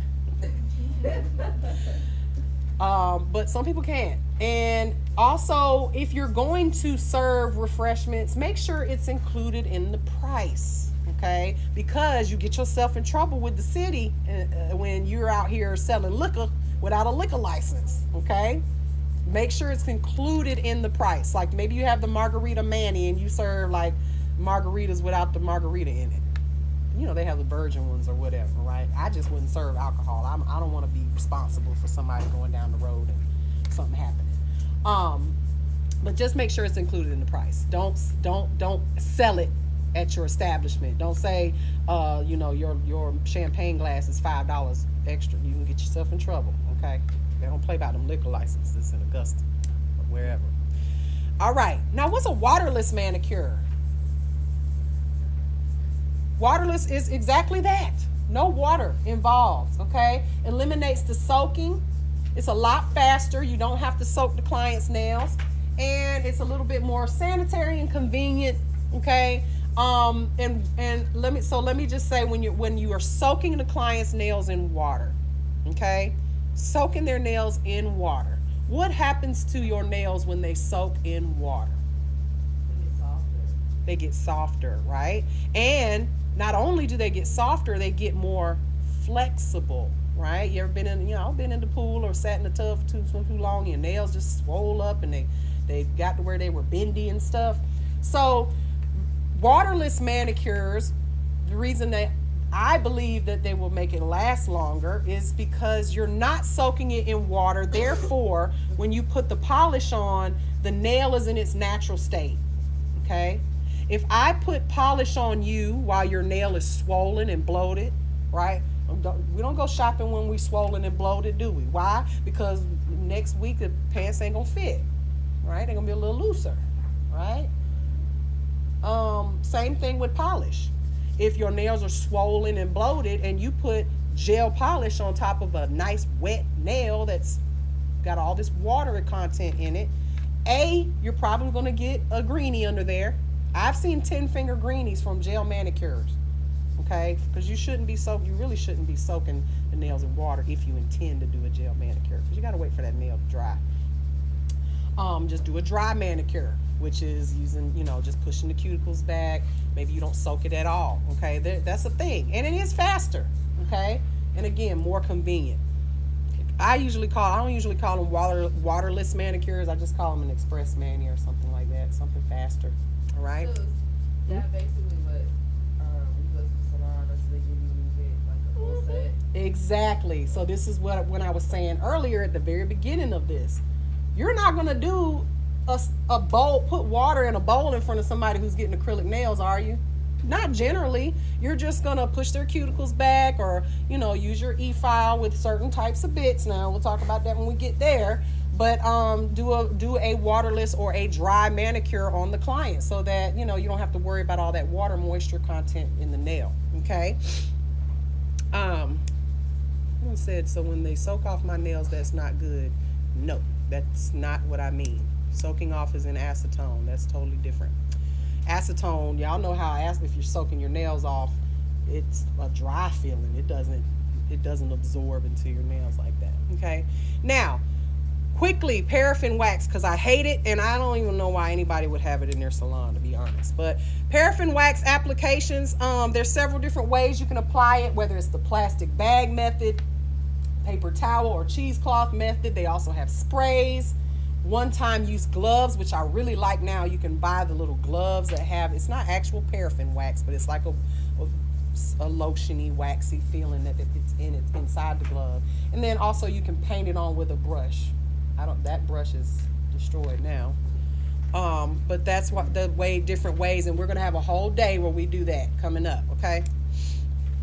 Now, if you are going to do a paraffin wax, you want to make sure that you do the manicure first, and then without the polish, then do the paraffin, and then clean the nails off and do the polish. Now, if you're doing gel polish, it don't matter when you do it.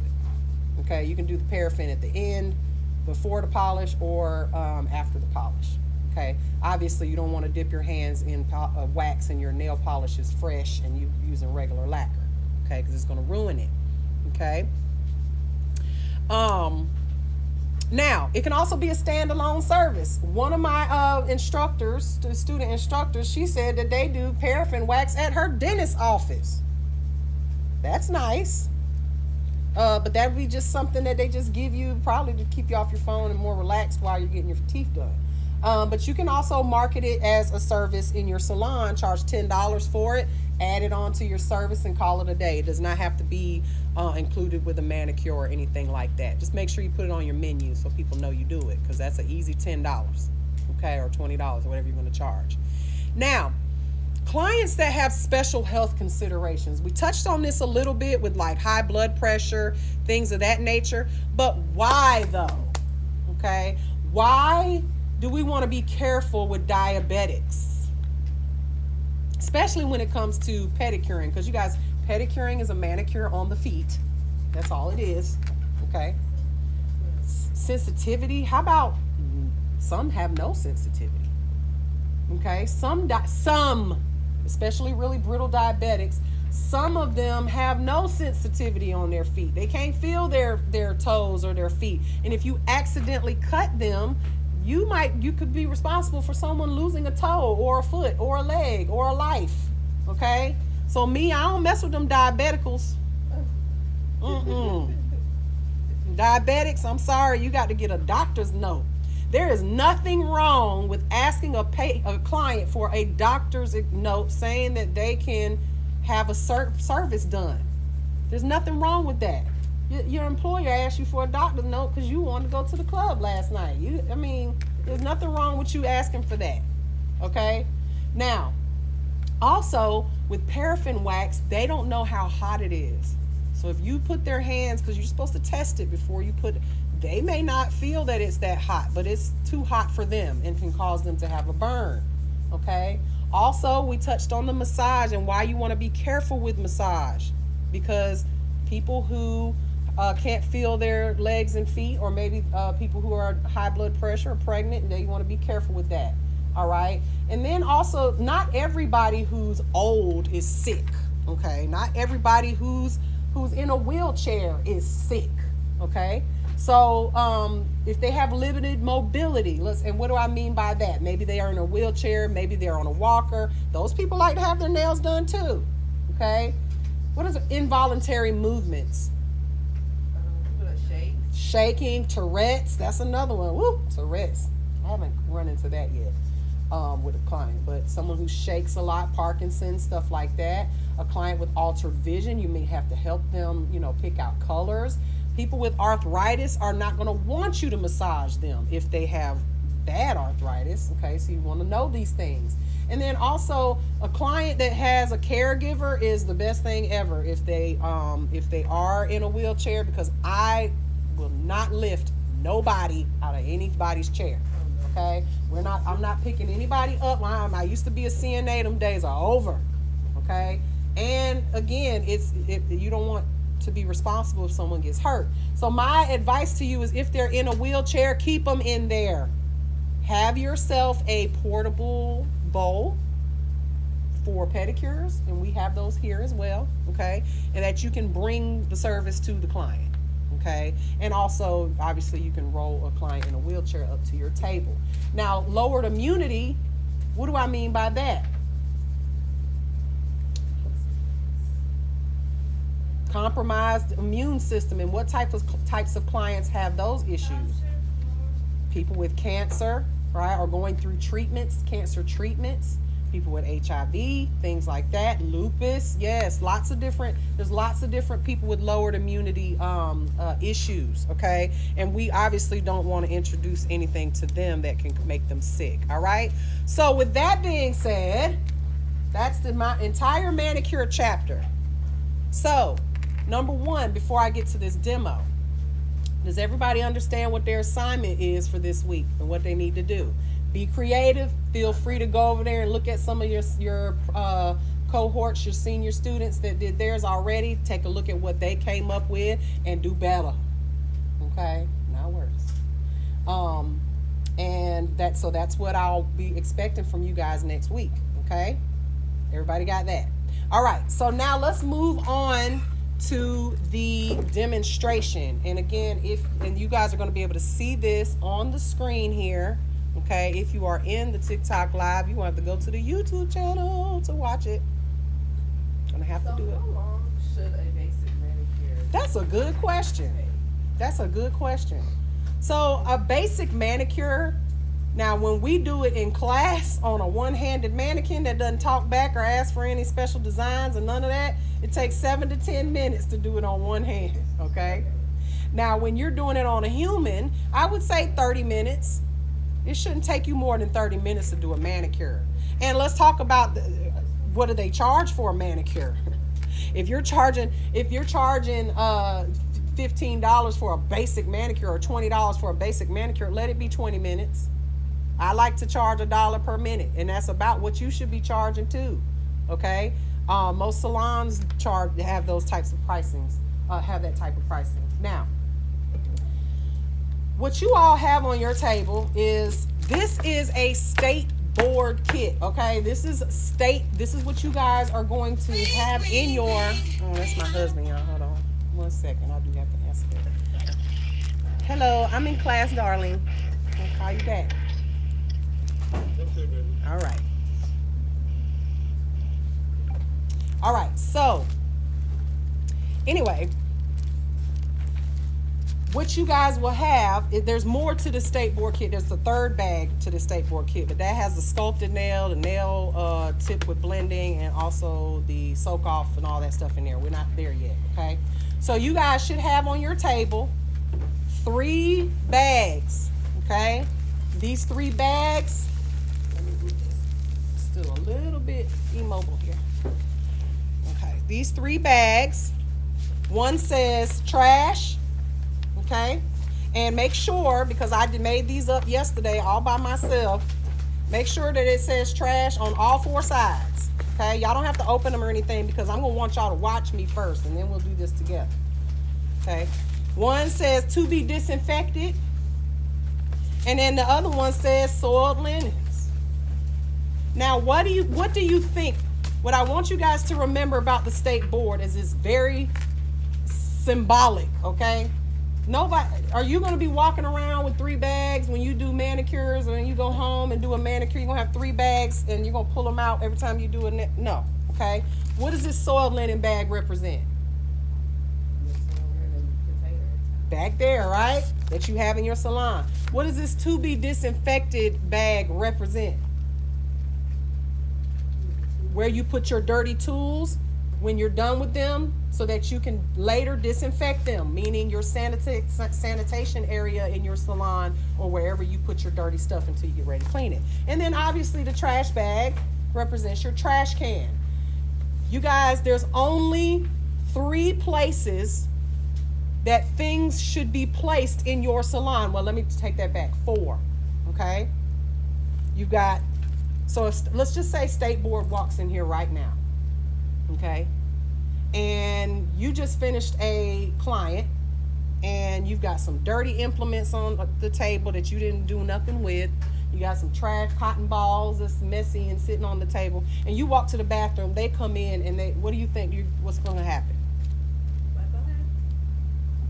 I don't know if that, somebody sent me the funniest video this weekend of a lady getting a pedicure, and then all of a sudden everybody starts scattering. Oh, that was me. Who sent? Yeah, Kaylin sent it to me. I'm sure it to y'all. Literally, ladies getting a pedicure, and all of a sudden every single person stands up and runs out to the back. Because guess who showed up? State Board. And I can guarantee you, most of those folks probably didn't have a license, but even if they did, okay, I think the lady was getting her foot scrubbed with a razor blade or something. It's totally illegal, not allowed to use, should not be using that, okay? So what I'm trying to get at here is, at all times, your table should be free of trash, things that need to be disinfected, and soiled linens. Your table should also have an area inside of your storage area where you keep boxes or whatever that say clean and disinfected. So it's either clean, dirty, trash, to be disinfected, or soiled linens. There's no in between. So you need to make sure that all of your stuff, even when you have your stuff up here they need to be cleaned and disinfected, or put up somewhere where they cannot be misconstrued as just, well, what is this? How do I know that a nipper that's laying on your table has not been on somebody else and that person has finger herpes, and then you pick it up and use it on somebody? Finger herpes. Oh yeah, honey. I'm sorry. You can have herpes anywhere. You can have it on your eyes, you can have it on your lips, you can have it anywhere. Anywhere it entered the body is where it's going to present when it decides to flare up. Okay? So, with that being said, like I said, 4 places. So the State Board, the 4th place when you go to State Board, because we got 3 places here, where's the 4th place when you go to State Board? That clean, disinfected implements place. Because you're going to get, y'all see what they got over there? Because they're seniors. They're getting out of here soon. You guys will get it when you become seniors, okay?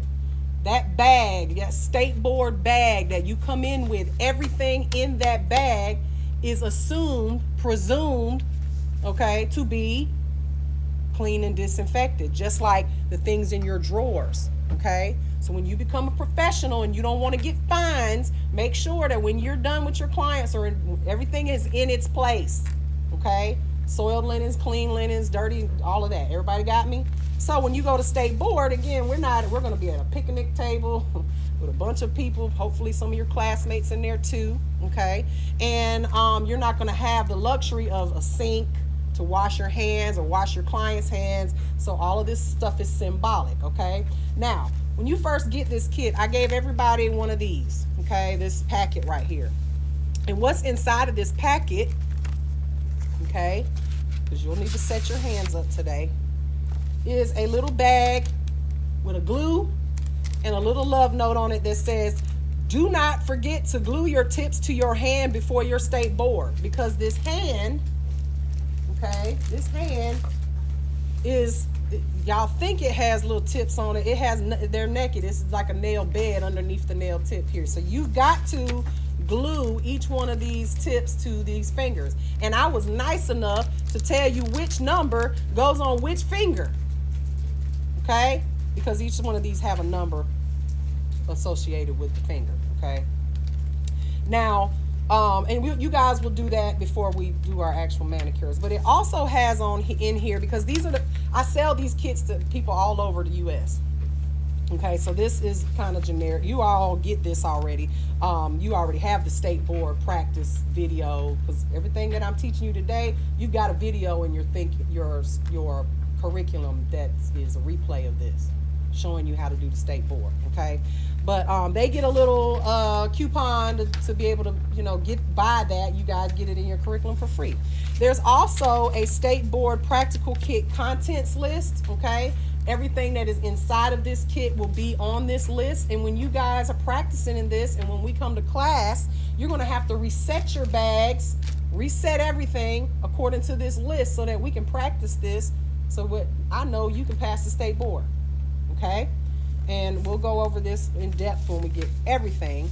But there's also a sheet here that says how to perform the blood exposure procedure. Okay, when you go to state board, there are several different things that you have to do in front of these people to prove that you know that you learned something in here while you was here. Okay, number one, table setup. Clean your table, get it set up for a client. That particular section, if you fail that section, you failed the state board. Like, you just failed it. Why do we care if you can do a manicure if you're nasty? If you're not clean, if you're not cleaning your area and stuff like that, okay? So that's the first thing you have to do, is the table setup. And if you notice in here, what does this say on this first bag right here? Work area prep and setup of supplies. This is a section of the state board, okay? The next section that you have to do, you set up the table and you set it up for a manicure and polish application. That's what this second bag is for, okay? And then there is a third section where you clean up the manicure table and all that stuff that you just did, just like you did in the beginning. So that's 2 freebies right there. Again, the next bag will have a whole nother setup, right, for a new client, okay? And that's called the work area prep and setup of supplies for a new client.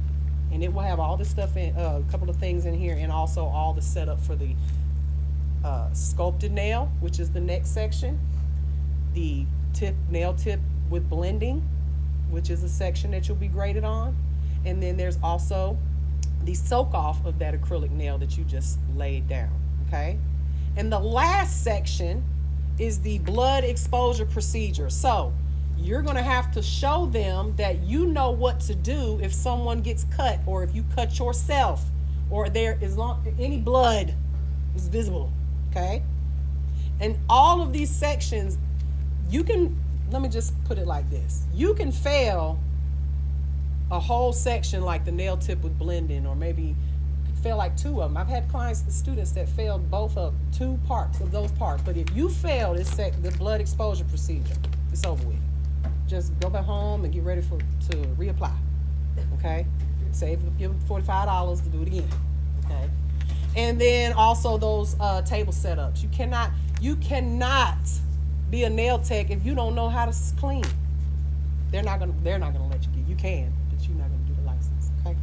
So everybody understand that. And again, I'm not focusing on the whole state board today. I just want you guys to know this section, because after I show you this, you guys are gonna do manicure after manicure after manicure today, as many as you can, okay? And again, we said it takes 7 to 10 minutes, and they're worth an hour of time, okay? So the more you get done today, the more hours that you get on your, as far as getting ready to graduate, okay? So the very first thing that what I'm gonna want, Morgan, will you do me a favor? Will you glue these on for me so I can move forward while I'm and then you guys don't do it yet. I want y'all to pay attention, okay? Because pay attention. You'll have plenty of time to glue your little tips on your fingers, okay? Morgan's gonna do it for me so I can show you guys these steps, okay? Thank you. So when you go to state board, you're gonna have your black bag that zips. Why does it need to zip? Why is that important? Because it's closer. The starter is not the wrong side or it's not the inside. So everything has to be zipped and closed and covered, just like these linen, the clean linen needs to be covered. Your clean implements need to be covered, and they need to be in a container, aka a storage area that is free of dust, debris, and all of that. So it is assumed that everything in your bag is clean, free of any debris, dust, and all that good stuff, right? So with that being said, with that being said, I'm going to pretend that all of these things that are over here are in that black bag. Y'all with me? Y'all pretend too, okay? Join in. So, first thing they're going to say to me is, we need you to set up your table, get everything ready for a manicure, okay? And when I say get it ready, that means don't do the manicure.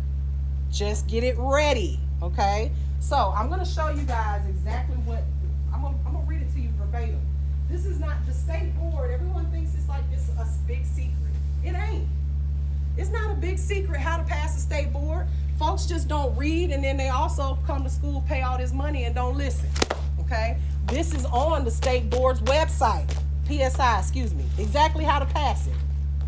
But I'm gonna tell you, I'm gonna teach you so you don't have to read, because look, you see all this? This is all instructions on how to pass the state board before you even get to the actual state board. And y'all don't read. I know y'all don't. Y'all watch TikTok videos. Okay? So the very first, this is the state board right here. This is the instructions for the state board. Excuse me, the script. Okay? So this is what they're going to say to you. First of all, you're going to come in there. You're going to be wearing, what are you going to be wearing? Please, represent me, please. Okay, don't come in there, wearing a bonnet and some flip-flops. They want you to look professional, okay? So you're going to come in there. You're going to have your bag. It's going to be all set up, meaning you're not going to be gluing your tips on when you sit down. You cannot open that bag at all. You have to be ready to take the state board. Again, the night before you sit down the night before you go to that state board, you're going to make sure that hand has all the tips glued on it very securely, straight, nice as you can. And all of your bottles have been opened, and make sure that they're, listen, the last thing you want to do is get there and you can't open that top coat because it's tight on there for some reason. You can't get it up. So just test your bottles, make sure that they're, that everything's in there. Your acetone hasn't evaporated, because some of y'all buy these kits and then 3 months before you take your test, and then your acetone evaporated in the bottle or something like that. So check and make sure everything is good and ready for your state board, okay? So they're going to inspect your bag. They're going to open it. They're going to have you open it.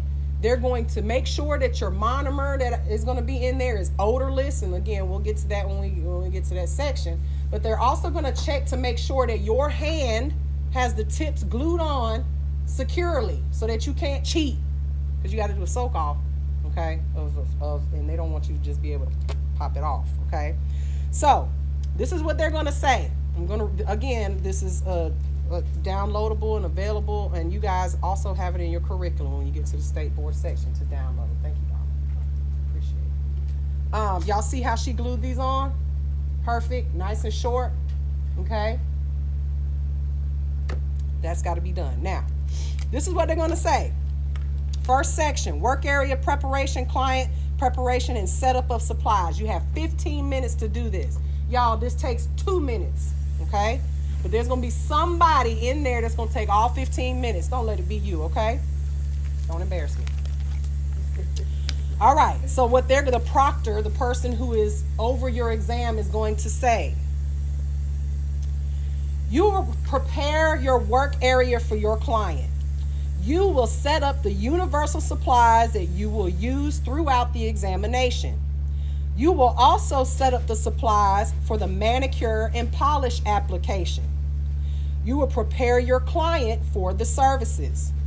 You will be expected to follow all client protection, safety, and infection control procedures. You will have 15 minutes to complete this section. You will be informed when you have 8 minutes remaining. Do not demonstrate any procedures until the verbal instructions are given and you are instructed to begin. Turn the hand toward the examiner to indicate that you are finished. The instructions will be repeated, and they will read this again because they want to make sure you heard it. And I'm not going to do that. You may begin. Now, if you are a person who follows directions meticulously, you're going to be fine because they just told you what to do. Okay? Just don't do what they didn't tell you to do. Okay? So let me break this whole thing down real quick. So when they say you will prepare your work area for your client, what do they mean? What did we just talk about today? Clean the table off. Sanitize the table. Your table's going to be blank anyway. They're going to want you to sanitize your table. Make sure it is clean and disinfected for your client, right?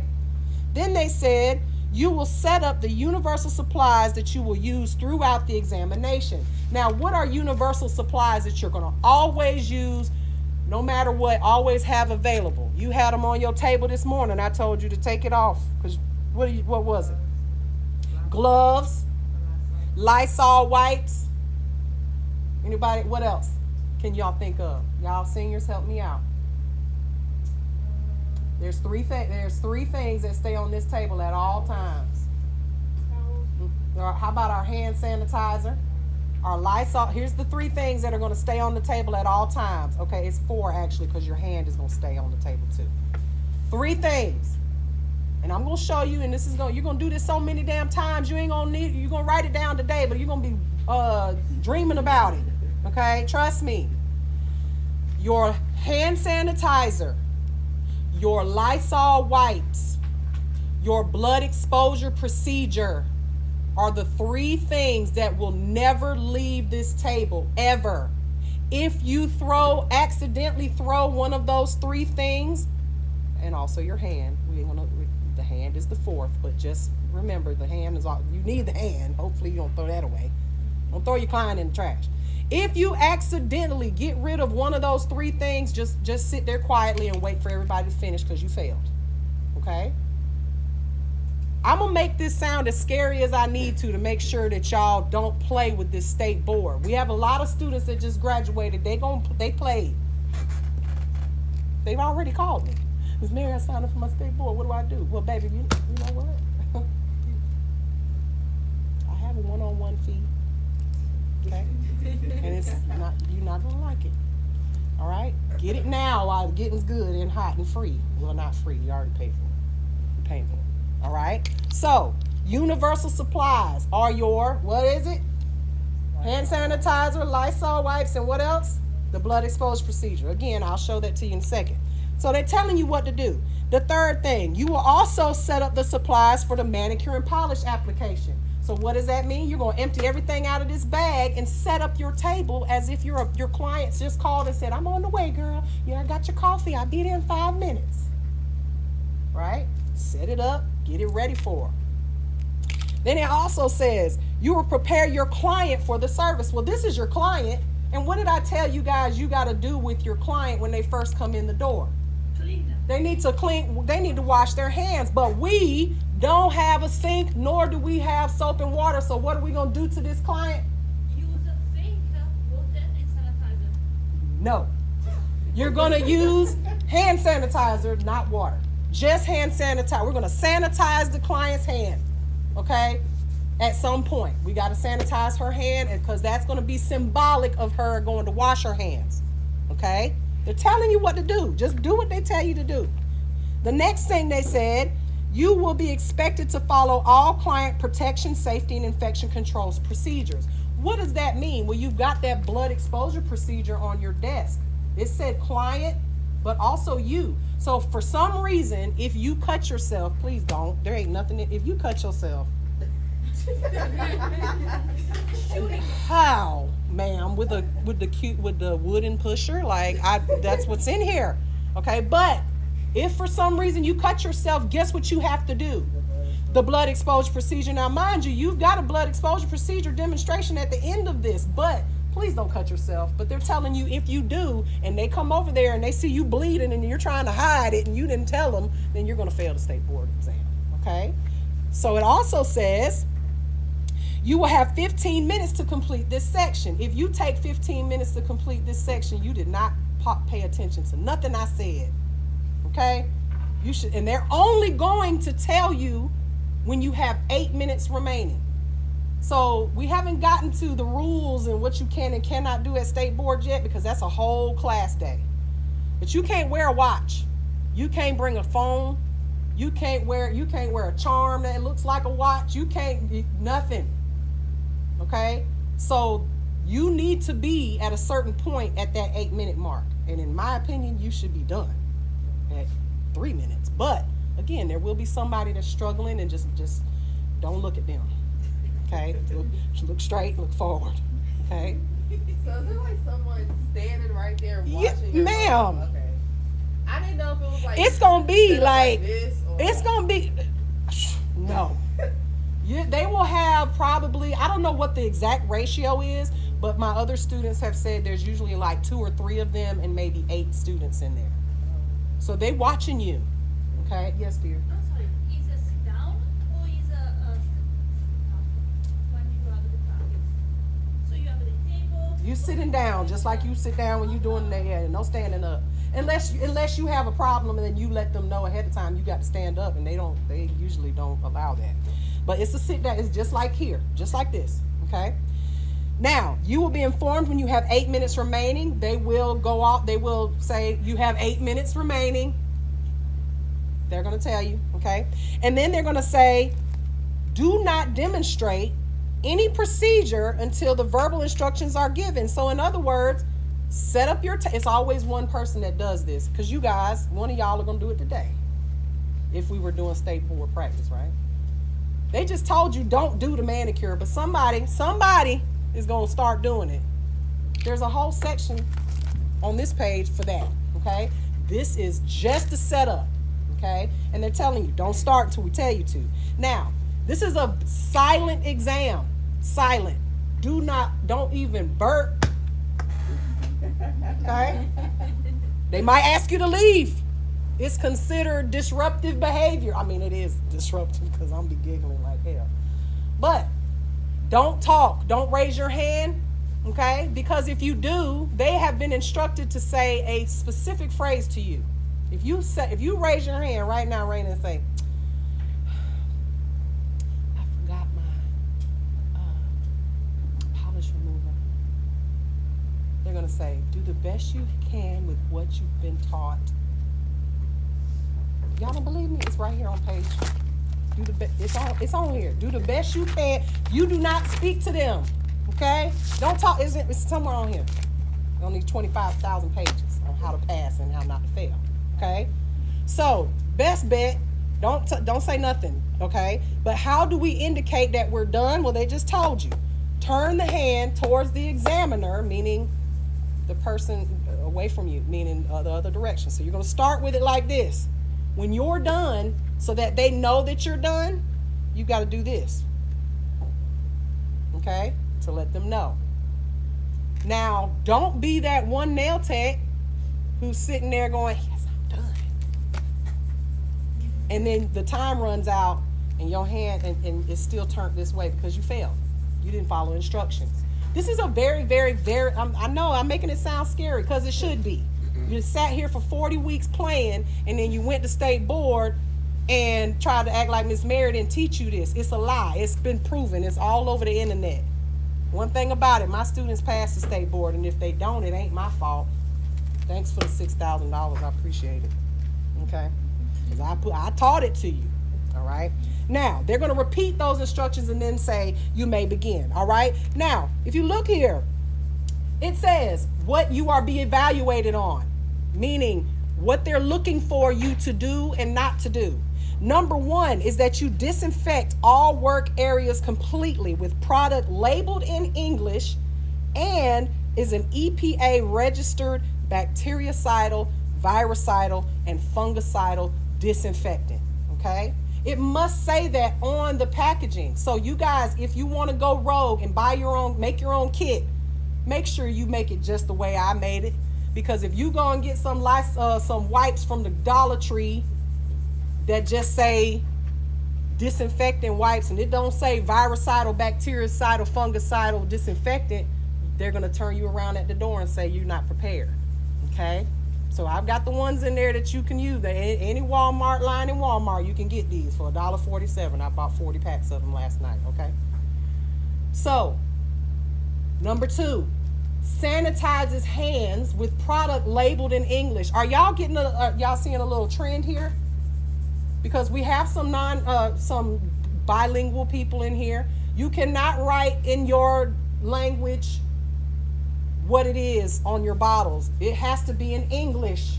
Okay? So if your English isn't that good and you want to like write, okay, well this is soap, but then you want to write, what's the Spanish word for soap? You don't write that on there. Miss Italy, don't write. What is it? What's soap in Italian? Don't write sapone on there. Okay. Don't do. It has to be in English. I'm American. Don't try to cheat. I know you're American. No, I'm in American, so I have an obligation. Yeah. Because who is it the sun? What is it the sapone? In my language, in this country. Cheating. Don't cheat. Okay. I give you prosecco. But yes, you can get for me, but not for them. So what I'm getting at here is that even when I started this school, I had to sign an affidavit saying that I would not teach this course in any other language other than English. Okay? So what does that tell you? What that tells you is if somebody's doing your nails and they don't speak English, what does that tell you? How did you get a license or Georgia license anyway? Okay. So unless you transferred it from another state, you still got to be able to pass this test in English. Okay. So they're very, very, very strict about that. Also, universal supplies are labeled in English. This is all you have to do to pass this section, y'all. Okay. And also, items to be disinfected, soiled linens, and trash are disposed of in their the correct manner throughout the section, because you're going to be wiping down this table. You got gloves on. Where do you think those gloves go? In the trash. Okay? Don't lay it on the table that you just cleaned. Are you getting stressed out? Okay, just make sure you know. Like, this is only going to be stressful if you miss this day in class. Okay? Because what I'm about to show you, I guarantee you, if nobody ever showed it to you, you wouldn't do it this way and you would fail. And you go back, you'd be calling somebody and paying them all kinds of money to try to show you how to do it. Okay? Because it's not like a manicure that we do in real life. Nobody's throwing nothing in bags and stuff like that. Okay? And then once you have completed the section, and how do we know that we completed the section? They're going to walk around, because if it happens before 15 minutes that everybody is done, they'll say, all candidates have indicated that they have completed this section of the examination. We will now proceed. Everybody with me? Okay? So I'm going to show you the setup and all that in a minute, but I want to turn now to the second section, which is, guess what? The manicure and polish application. So you have 20 minutes to do something that we can do in 7. Okay? Now, I don't want you to rush. Don't try to impress nobody. Okay? But it can be done before 20 minutes. Again, there will be somebody who will take all 20. Okay, now, let me read to you, because now imagine that your table's all set up, ready. Your client's sitting there with her hand disconnected from her body, turned this way. Okay? What's the name of that character on the Addams Family? Cousin Thing. That's right. You got Thing over here. Thing is sitting there waiting to get worked on. Okay? So now they're going to read you the second section. So they're grading you on that first section. Your goal, you're getting points for everything that you do right, and points deducted for everything that you do wrong. These points will be added up at the end, okay? Now, you can fail individual sections and still pass. Not that first one, okay? And definitely not the blood exposure procedure. Now, the manicure and polish application, this is what they're going to say to you, and they're going to read it verbatim, y'all. If they miss a word, they got to repeat it, just like if you was getting arrested. You know, and they do that. I don't know nothing about that, but you know, when they read you your rights, if they don't say it exactly right, then they got to say it again. Same thing here. So now they're going to say, you will perform a manicure and polish application. Do I need to go through these individually again? They're telling you what to do. Now, what I want you guys to know is that these people who are doing your grading you are not nail technicians. They do not know how to do a manicure, because that's not what this is about. What they want to know is that you are clean and that you disinfect and that you sanitize, and that if blood is exposed, you know how to do, because everybody does a manicure their own way. And this is something I want you to remember. You're going to be in a room full of other people that went to other schools, bless their hearts. And they are going to do something different than what you're doing. What did I tell y'all to do earlier? Look forward. Don't you look at the person, unless it's Miss Italy over here or one of your classmates that you know that what they're doing is what you were taught, because everybody's going to do it different. You're going to have people coming in there with Tupperware containers to throw their soiled linens in and all kinds of unnecessary stuff. Okay, I set you up with the easiest, most quick, and when you're done, you can throw it in the garbage and go collect your license. Okay, don't pay attention to, and don't you dare say, Miss Mary taught us wrong. No, she didn't. Okay, so you will perform a manicure and polish application. How you do it is how I'm going to teach you to do it. Don't worry about everybody else, because they don't know how to do a manicure and polish application either. You will be expected to follow all client protection, safety, and infection control procedures, same as before. You will have 20 minutes to complete this section. You will be informed when you have 10 minutes remaining. Turn the hand towards the examiner to indicate you have finished. You may begin, or the instructions will be repeated. You may begin. Now, what are they grading you on? Manicure supplies, labeled in English. Implements and supplies are clean, visibly clean. Performs a basic manicure. Does it say on here, does the lotion first and puts the alcohol here and did this and did a 3-stroke and did all? Does it say that? No, because it does not matter. However, please do it the way I'm showing you, okay? Because it is the correct way. I will never steer you wrong. Also, prepares nails and applies what color, y'all? Red, rojo, red, not caliente orange with a splash of glitter red flakes in there. No, red, whole red, thought red, whatever you streetwalker red. That's what my granny used to say. Only hoes wear red polish, and it's my favorite. This was on my toes right now. Oh well. Anyway, I've been called worse in my life. So that's what they're grading you on, okay? Now, once you have completed the manicure, and how do we know that it's completed? Flip it around. Now, they're going to come around and look at your manicure. And what are they looking for, you guys? The final appearance of the manicure. And not just the manicure, because the manicure ain't got nothing to do with the polish application. Meaning, they're going to look and see, did you nick up their cuticles, or did you shove this cuticle back so far? I mean, it's a plastic hand. I mean, but you can do something.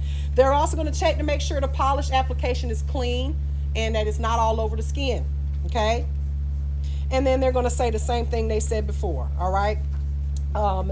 Please do nothing until the next verbal instructions are given. Okay? And you're going to sit there and wait for them to go check everybody. Y'all ready to see this setup and how we're going to do this? Okay. For those that are on the live, you lucky today, boy. I'm charging $4.95 for this setup, for this practice from now on, if you ain't a student of mine. Okay. So again, pretend this stuff is in a bag, in the black bag. So I'm not, should I read it, all that stuff again? What they're gonna do, what you gonna do? Okay. All right. So the first thing you're gonna do when they say you may begin, y'all, I want y'all to watch me. Don't you think about nothing else. Write down what you can write these steps down. I highly recommend it. Okay? You're gonna be sitting there, they're gonna read all those instructions, right? They're gonna say you may begin. Your bag, your black bag, must be zipped closed when you're sitting down. Why? Because that's your clean clean area, right? First thing you're going to do is unzip that bag. What do you think you're going to pull out first? Your trash bags. Please. And why is that important? Because you have to prepare evidence in the logic. So the trash is the first because the list you use. Right. So you've got to clean this table and do all of this stuff, and you don't want to don't take nothing out until the table is clean. Well, what are you gonna do with your gloves and your Lysol wipe? You gonna hold it in your mouth while you pull out your trash bag? So common. It seems like this would be. You just got to do it in these orders, y'all, because you've got to. So the first thing I'm gonna do, I'm gonna unzip my bag, and I'm not gonna touch nothing else. I'm gonna look for these brown bags, and I'm gonna lay them right here, and then I'm gonna open them up. And where are you gonna put them, ladies? Right in front of you, not beside you. Why? Because it's gonna be another woman beside you, or man, or whatever, beside you.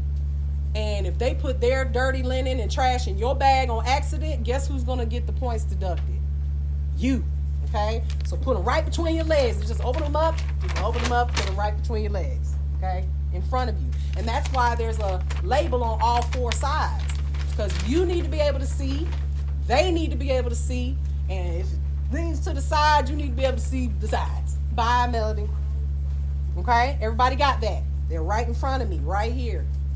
Slide your chair up, and then you're going to go right back in there, and you're going to pull out. Let me put my hand back in here because I want this to be just like it will be in real life. You're going to have 3 bags. Remember I told you there's 3 bags. This ain't going to be involved at all because that's cheating. Don't bring that. Don't bring it. I'm serious. If you have that in your bag, it's cheating. Don't bring it. Okay? These 2 bags, and then there'll be a 3rd bag in there for the second part. You're going to reach into your bag, and you're going to please pay attention. Because you can never, ever put anything back into that bag that comes out. It's contaminated. Just imagine there's doo-doo all over it on this table. And if you pull it out and you lay it up here, and then you're like, oh, shit, I pulled out the wrong bag. You can't put it back in there. Okay? So what are we looking for? Look for the hand. Look for thing. Okay? When you see the bag with the hand in it, unless you're going to read, but y'all don't read. This generation don't read, okay?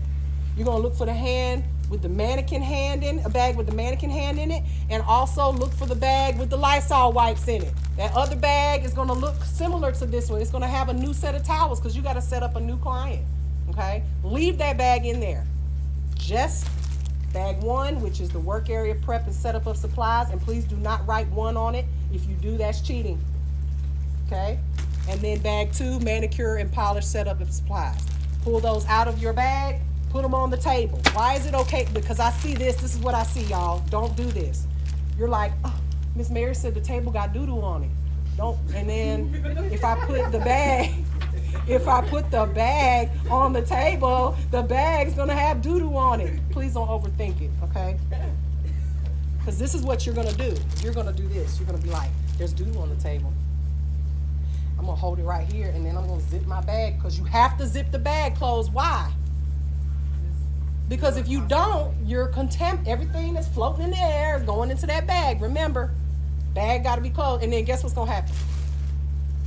Something's gonna fall, and if anything hits the floor, guess where it has to stay? Don't you pick it up, and that would be the worst thing in the world for your bags to hit the floor. You just failed 2 sections basically.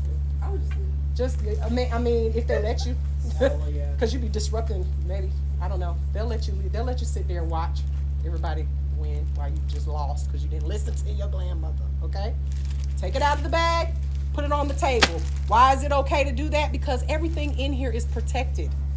Everything. Okay. So then the next thing I'm gonna do, zipped my bag closed. Now I need to set up my table, but what do I have to do to my table first? Remember, it's got doo-doo all over it. We got to clean it. So very carefully, go into your bag. Don't pull anything out except, what do we need to pull out first? Yes. Gloves. Gloves. Why? I don't know if y'all know this, but you're not supposed to. I know we do it, but we're not supposed to. Don't do it, y'all. Y'all supposed to be watching me, writing notes. I know you want to do it. You're going to do it because I'm about to let you in just a few minutes. Okay? Why do you need to put your gloves on first?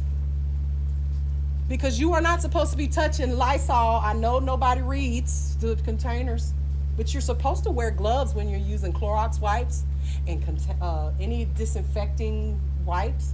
I know we don't, but you're supposed to. And at State Board, if you don't, you failed this section. Okay? So the first thing I'm going to do, I'm just going to set this stuff to the side. Okay? It's closed. Everything's closed. And the first thing I'm going to grab, I love y'all taking notes. First thing I'm going to grab, I'm going to look in here and I'm going to grab my gloves. Okay? And I'm going to put them on.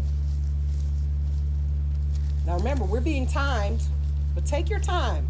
You got 15 minutes is an ungodly amount of time to do this. Okay? Put your gloves on. Mm-hmm. I'm super happy my gloves is broken. Say that one more time. So, Oh, if you bust a glove say open. broken. So what? That's a very good question, and I'm glad you asked. So she just asked, what if I break the glove open? What if I get a hole in the glove? Okay. First of all, don't do that. Second of all, if you do that, what do you think would be a smart idea for you to do before you go to State Board? Because I'm going to give you what you need. Please have you a little bag, another bag, a Ziploc bag that is containing items that if you drop them on the floor or if you spill it, because this happened to me. I spilled my acetone. I only had a little bottle. I spilled my acetone, only had this much left to do my soak off, Jesus. But I only had one finger to do. But I was smart enough to bring another little container of acetone, but keep it in your bag. Because what I didn't tell you guys is you can't go in and out of, bring things in and out of this bag, right? You can't put anything that's come out of it back in. But you can go in that bag at any time if you need something. But what do you think you have to do before you go in there?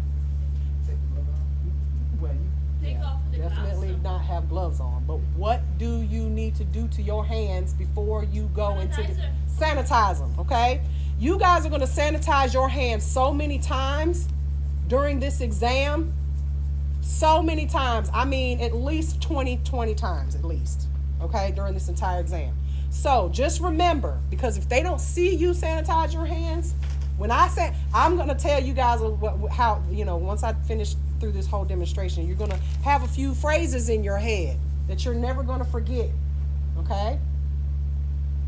Does everybody in here believe in some type of entity that they pray to? I have to be careful, right? Okay? Me, I believe in Jesus Christ. Christ is King. Okay? I pray to him before I go to bed. And I pray to him in the morning before my feet hit the floor. What you're going to do is you're going to pray with some sanitizer in between your hands, between every section, at the beginning and at the end. And if you think you forgot, you're going to do it again and maybe 3 extra times just to make sure that they saw you. Because if they don't see you, there's points deducted and you may fail. Okay? So, where was I? Okay, so gloves on, right? Next thing I need to bring out is leave this stuff in the bag. There's doo-doo on the table. We're going to take our wipes out, okay? Leave everything else to the side.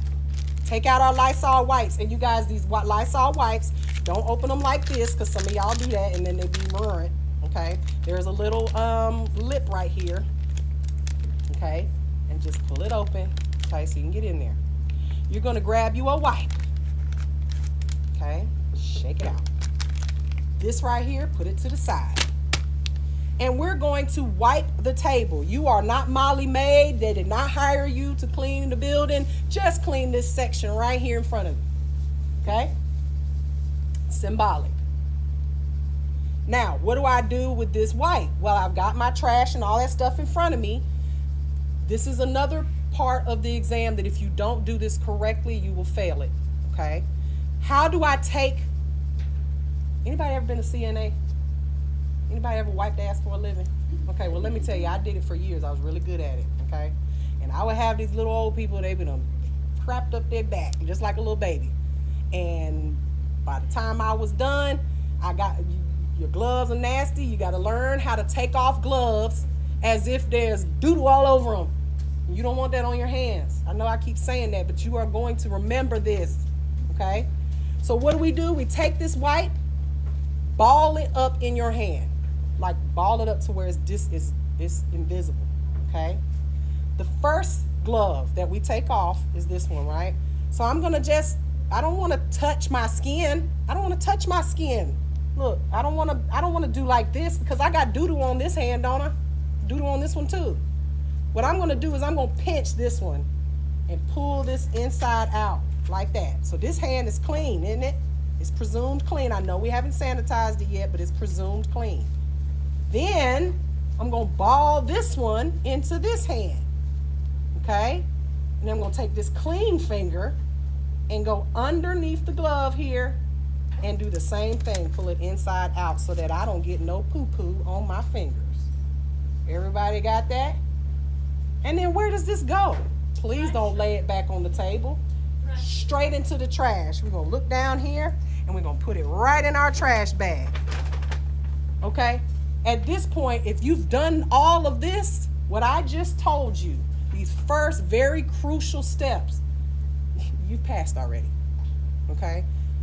You can't fit, because now it's just the setup. Now I forgot one thing. Sanitizer, bring your sanitizer out and sanitize your hands because you just dealt with poopy gloves and all that stuff, right? So, put you some hand sanitizer because that's the first thing that we do before we start anything. And at the end, when we finish, all right? Rub your hands together, and now it's simple, simple, simple. I'm gonna show you. So what did I say were your universal supplies? Lysol wipes. Oh, wait, no, not gloves. Those are universal, but they don't stay on the table at all times. We're gonna use them at every section. Hand sanitizer, Lysol wipes, and what else? Blood exposure procedure. So that's this little packet here, okay? And I'll explain this when we get to that section because it's at the end. But we got to keep it on the table. Why? Just in case we cut ourselves or the client, right? So these three things are going to always stay right here in a safe spot. Well, the hand, we haven't brought the hand. The hand is always. Y'all just remember the hand is not, it's not a universal supply. It's a person. But it stays on the table too at all times. But these three things, put it in an area of the table that nobody's gonna knock it down. See, y'all are gonna see, you're gonna see, y'all like to set your table up where you accidentally don't do that, because if it hits the floor, it's over, okay? So I like to keep it in a little area, that's close to me, but not on the edge of the table, okay? So it doesn't roll off. Now, the next sections. Okay, now I've sanitized my hands. Now the table's clean, my hands are clean, everything in the bags are clean. Now I can literally just dump all this stuff out, but I'm gonna show you how this table is to be set up. Grab your towels, okay? There's two of them here. I know they thin because they from Sam's, not from Bath and Body Works, okay? Or excuse me, what's the other place they closed down? So this part we don't have to have gloves on? No, Okay. You don't have to wear gloves at nowhere in this exam except when you're cleaning the tables. Okay, this isn't a real person. We're not using. I mean, you could, but then you got to remember. Did I sanitize my hand? It's like kind of like you've got to sanitize your hands too. Okay, and the client. So just don't wear no gloves unless you're using the Lysol wipes. Just my advice to you. The one time in your life even when you do the monomer part, it's gonna be hard for you to do it with gloves on, okay? And plus, it ain't a real human anyway. So you're gonna take your towels, okay?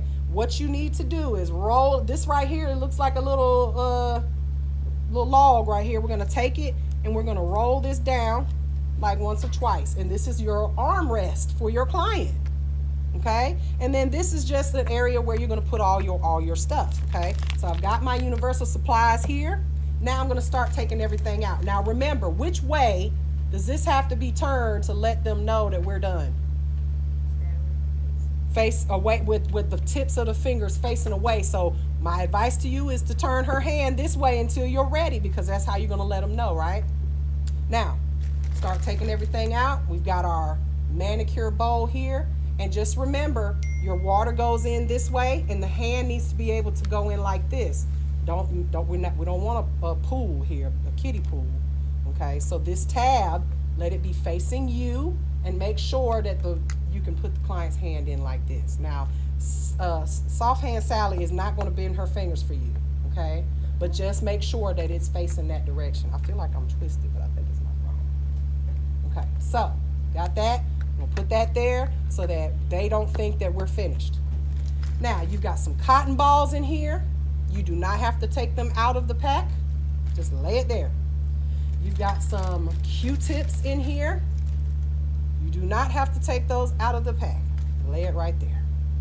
You've also got some clean, disinfected implements.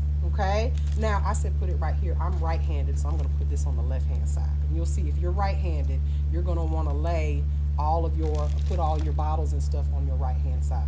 All right? Again, go rogue if you want to, honey. Do your own thing if you want to. Now, these clean, disinfected implements are going to come out onto this table, and I'm not putting them in any order right now, okay? But I will in a second. I'm just taking everything out, okay? So you got an emery board, a buffer, a wooden pusher. This is the nylon brush here, and this is a fingernail clipper. Now, you see all these bags that I'm collecting here that I took everything out of? Where do you think these bags go? Because they can't sit on top of your table. There's only 3 plates. What? In the back? In the which bag? In the which bag? You bet not put this back in that black bag. Why? I just told y'all nothing ever goes back into the black bag. Where else can it go in the soiled linen bag? Thank you. Trash. Trash. Y'all talk to me now. All right? So, as we're doing it, put all your plastic bags in the trash. Now we've gotten to these last few bags down here, which is going to be your cuticle oil, your lotion, your alcohol, cuticle remover. Where does this go, y'all? Put it in the trash. Don't wait to sit it up there to confuse you. You've got a little bottle of water, and what does that symbolize? This is for the manicure, right? Because we can't go to the sink and get water, so this is for our manicure. We've got a little bottle of soap here, and then this goes in the trash. And then the last bag, obviously this is going to go in the trash too. And we're going to pull this out and re-put our bags together at the end of the day, right? So that we don't have to redo this over and over again. Then you've got your red polish, your base coat. Okay, some of you may have creamy colored base coat, but it says it on the bottle. Top coat, and then polish remover. Okay, and then this goes in the trash. So the table, if you wanted to keep it like this because you just know all the steps and you can remember them and you don't have to have anything in no particular order, you could leave it like that. Don't call me. Okay, because I'm going to show you the best way to remember this stuff. Don't take the picture yet, because this ain't the order. Okay, I like things to be in order. Don't you like things to be in order? Say your ABCs without saying them in order. Okay, see how that goes. Okay, things in order so we can remember them. So the first thing that we do before we touch this client, now this is I'm not finished yet, but I'm trying to put you guys in the order. Before we touch this client, we have to do, what did I say you do in the day, at night and in the morning? Sanitize. And not just you, but also soft hand Sally. So I'm going to move this. Okay? We have soft hand Sally and stiff hand Stella. It depends on which one you get, if I like you or not. Okay? And your kid. First thing, sanitize your hands and put that in order. Okay? So we're going to sanitize our hands. And then the next thing we do after we sanitize the hands, our hand and the client, you're going to look down at your client, because when they come in, when they come to see you, the first thing they're gonna say to you is, I had a manicure a week ago, and I want another manicure today. I need my nails clipped because I don't like them very long. Okay, so the first thing you're going to do is remove the polish. I know there's no polish on this hand. You have to pretend she's a regular client that's coming in for a manicure that you did on a manicure on her last week. She's coming in for another one. So we have to take our polish remover and remove our client's invisible polish. Okay, so we're just doing the order right now. I'm going to perform it in a second. So polish sanitizer, polish remover. Okay, then once we remove the client's polish, I want you guys to think about this. What do you do next after you remove the polish? I told you I like my nails short and they've grown out a little bit. What do? Clip.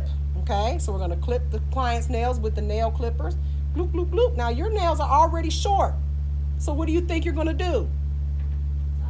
What are you going to do? They don't want to hear no clip, clap, clip, clip, clip. Pretend. Yep, pretend. You're going to open this up and you're going to go clip, clip, clip, clip, clip, clip, clip, clip, clip, clip, clip, clip. Please do it on all 5 nails. Okay? Somebody in there ain't going to do it. They're going to be looking crazy. All right? So I got my clipper there just to symbolize. That's the first thing I do. Now, after you clip your nails, what happens to your nails at that point? They're a little rough on the end, aren't they? Maybe sharp. You're going to file. You're going to take your emery board. This is not a nail file, you guys. This is an emery board. Okay? Just for purposes of when someone asks you, what's an emery board? Is this to be used on acrylic nails? It ain't going to do a thing. Okay? This is a very fine grit here. So, I've already given you short tips. And please, if you go rogue and you go buy some tips that are long, clip them short and let them be short before you come to the state board. Okay? They don't want you clipping and filing and shaping while you're in the state board. Okay? So, it's already shaped for me. It's already short. It's already all of that. So what am I going to do, y'all? Pretend. So I'm going to go like this, and I'm going to pretend that I'm filing and shaping this nail. Okay? Even though it's already... Mm-hmm. Oh, you don't make no noise because you're going to get put out. But in your head, just go... Okay? So we're doing that to all of these. Okay, so that's the next step, right? So I'm gonna put that right there just to symbolize the next step. Now, it's a little bit rough after we file, so what do you think we want to do? Just take your buffer and just, buff the ends right of the nail right here.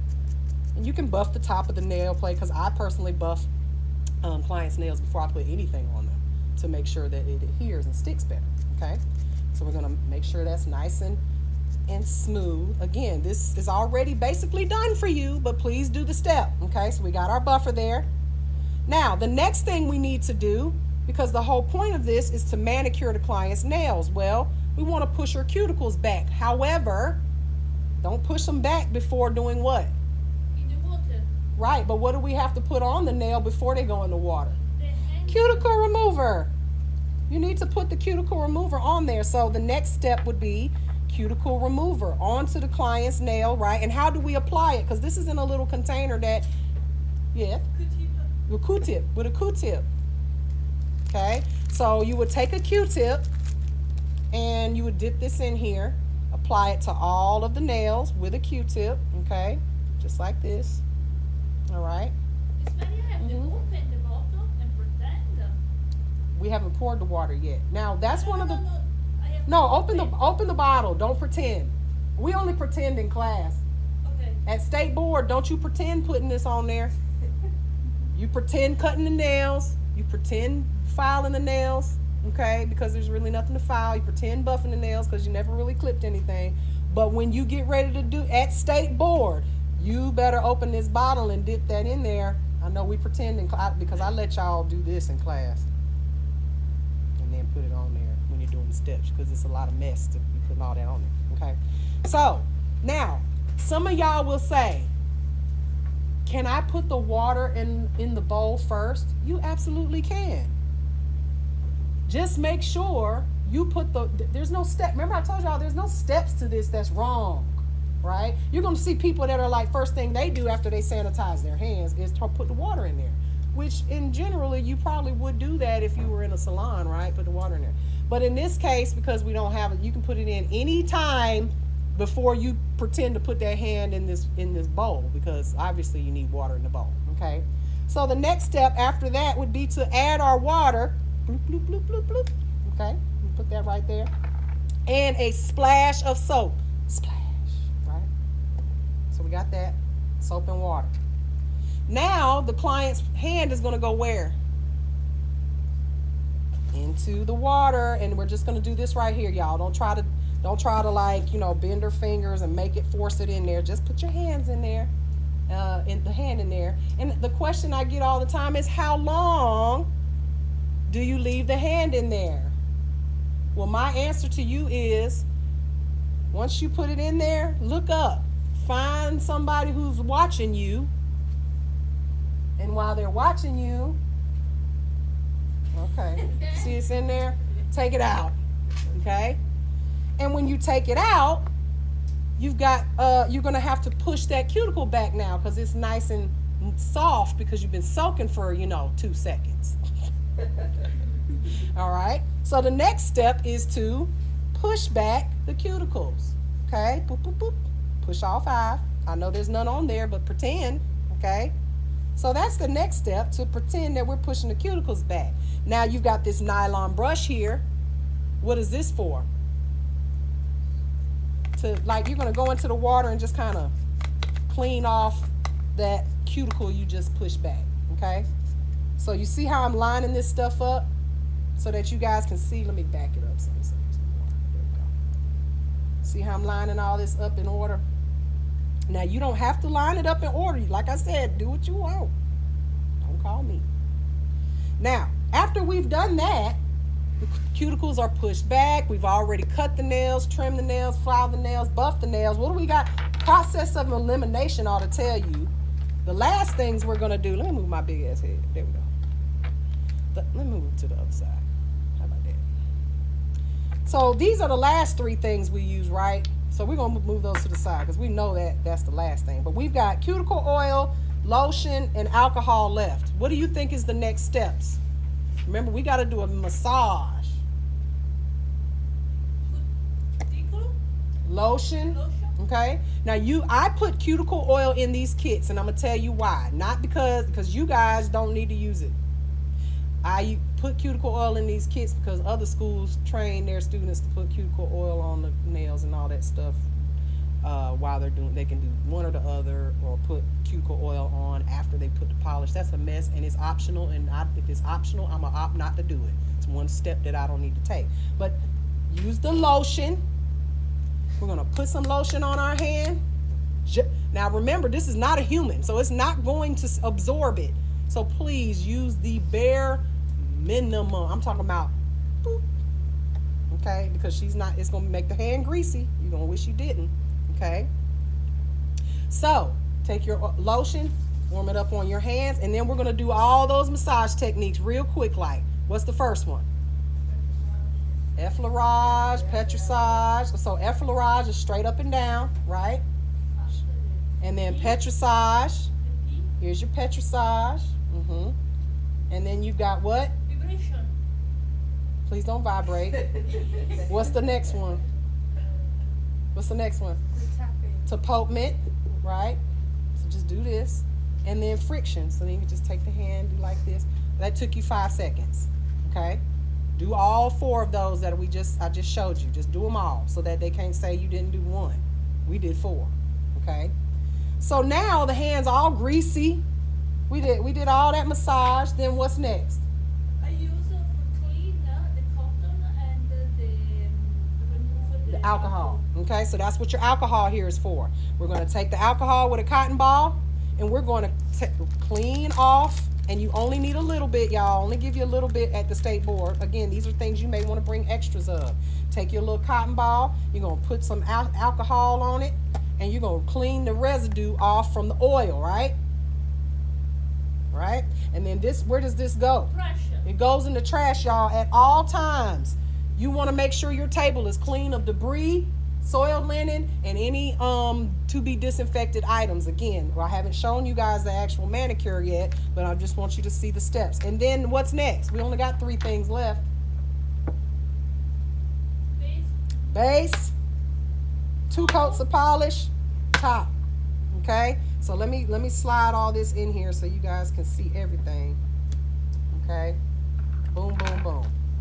Everybody see this table set up right here? Now you can take a picture. Okay?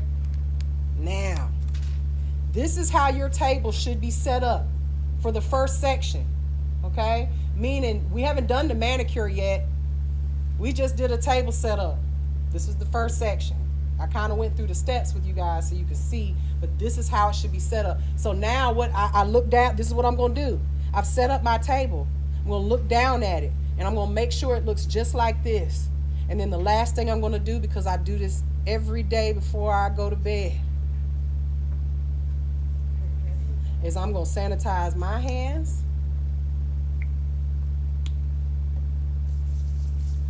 I'm going to grab her hand, go ahead and sanitize it too, and then I'm going to turn around and I'm going to sit here and patiently wait until they say, give me the instructions for the manicure section. Okay? Everybody got that? This is the table set up. If you do it just like this, you will be fine. You will pass this section. Just remember those first few crucial steps. Remember the trash bags first, and bringing out the gloves and the wipes. If you do those things, you passed it. This section, okay? Now we got to do the manicure, okay? So I've already went through the steps, but now I'm going to show you guys exactly how to do it. I'm going to do it. I'm going to show you how quick it can be done, okay? So now they're going to read all of those instructions to me, okay? She's going to read. I'm going to read all of they're going to read all those instructions to me, and now they're going to say, you may begin, okay? What's the first thing I'm going to do, y'all? Sanitizer. Got to do it again. Didn't I say you're going to do it about 20 times? Okay.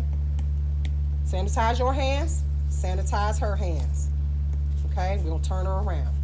Now, what am I going to do? I'm going to take my polish remover. Be very careful because we don't want to spill it. You know there's no polish on this hand, right? Okay. So don't use it all because you're going to need this at the end. We got to remove this polish so that we can do the second hand because we got to pretend she's a new client. But don't use it all. Just grab you a little bit. Bloop, bloop. That's it. That's all. Put this back on. Turn it closed, okay? Make sure it's tight. Go in. Remove the polish that's not there. I know. Just remove it. Where does this go? Trash, period. All right? Next thing I'm going to do, clip those nails. Clip, clip, clip. Clip, clip, clip. Clip, clip, clip. Clip, clip, clip. And one more clip, clip, clip. Where does this go? What? You're throwing away your good clippers? Disinfection. To be disinfected. Drop it in the bag. Boom. Next thing. What's next, y'all? File the nail. Yep, we're going to file with our emery board. We're going to pretend that we're going to file it real quick. Bloop, bloop, bloop. Now, this is not a race, you guys. First person that's done doesn't win, okay? Just remember the steps. Now, where does this go? Trash. You're not going to need it again. Then what's next? Yeah. Buffer. Buff, buff, buff. Buff the tips. When it's finished, do the trash. Yep. Then this goes in the trash, ladies. Okay. Now that I have done all that, what's next? Take a Q-tip. Q-tip. Cuticle remover. Dip it in. Close the bottle. And why am I being so careful to close the bottles? So I don't spill it. And then when I dispose of this stuff, because I'm going to have to do a whole cleanup of the table for the next section, I don't want it to spill in my bags either. Okay. So now I'm going to take my cuticle remover, put it on the cuticles, y'all, which reside where? On the nail plate. Not all back here. We're not putting cuticle remover way back there. Okay. Where does the Q-tip go? Trash. What's the next step? Add water and soap. Water and soap. So I'm going to take, and y'all don't pour the whole bottle in there. You're going to have a mess later because you got to pour this water out and you ain't got no sink. Okay. So we're just going to put enough just so the fingertips can go in there. Where does this go? I mean, you can keep it on the table if you want to, but I mean, you could go in the trash, right? Now, my soap, splash. I mean, boop, that's it. All right. Keep all of this stuff on the table though. Okay. Don't throw, if it's not trash, don't throw it away yet. Okay. Now, what do I do now? Put the hand in there, and then what am I gonna do? Look around the room for who? And as soon as they see me, give them a little wink and then come on out. All right. And then what are we gonna do? Huh? I mean, not buffing down, like brushes. There you go. Oh, sorry, not that. We're gonna push the cuticle back. Sorry, push the cuticle back. So I'm gonna take my cuticle pusher and I'm gonna pretend to push all these cuticles back. Okay. Someone said be seen. That's right. Okay. Now here's another thing I want you guys, if you can remember to do it. Sometimes they don't take points off, but I like to go under and pretend like I'm cleaning under the nail too. That's an optional thing. Just clean all the little black stuff out from under their fingernail, right? Now where does this go? Trash. And then we're going to take our little brush, go in the water because we've got cuticle remover on there and nasty little cuticle bits and stuff on there. We're going to take that and we're going to clean that off. Okay, and then where does this nylon brush go? To be disinfected. This can be disinfected. Okay, make sure you're putting them in the right bowls. Okay, now the next thing you're going to do is what? Lotion and massage. Yep, lotion and massage. So I'm going to take this lotion, and when I say a little bit, I mean a little bit, like that. Okay, because you don't want to be slipping and sliding around with this hand. Okay, again. Warm up the lotion. Okay, which one is this? The E one. The E one. Okay, and then this one. Sorry, the E one was effleurage. Sorry. The P one, petrissage. Okay, we got the petrissage, and then we've got, what's this one? Throw y'all for a loop. Friction, and then we got the tap one. Okay, just make sure by the time y'all graduate, y'all know how to say these. Okay. And spell them and recognize them on the test. Okay, so we did that. Remember I said oil and lotion is optional. You can use either one, but I prefer the one that's less greasy. All right. Then what's next? Oh yeah, alcohol. We're going to take a little cotton ball and we're going to put some alcohol on here. Okay. Close the bottle. And we're going to remove all that residue from anything that was on these nails because now we got to polish them. Where does this little cotton ball go? Trash, period. Y'all are doing so good. Okay, now, base coat. Okay, let me zoom in a bit so you guys can see what's going on here. What I like to do is take a little Q-tip. When I get to the polish section, take a Q-tip out, okay, and your polish remover, because if you get any on the skin, you want to remove it as soon as possible, right? So we'll see how we do here. I'm going to take my base coat, and we're going to do the same thing that we do with any other application. Try to do middle, side, 3-stroke application, okay? Now, see how I'm holding her hand? Very demure, very mindful. What I'm getting at here is please don't have her like she's not a real person. Don't have her up like this. Don't have polished backwards like you got her in a headlock or something, okay? Make sure that the hand is just like you would be holding it if it was a real person, okay? The best way to polish when you're new at this is to rest this hand kind of on this right here so that you're not shaking. You're going to be nervous, okay? Don't be. Let me back up some. There we go. So I'm going to take my base coat and I'm going to apply my base coat to all 5 fingers. And then you're going to say, Ms. Mary, I got to wait for each coat to dry. No, you don't.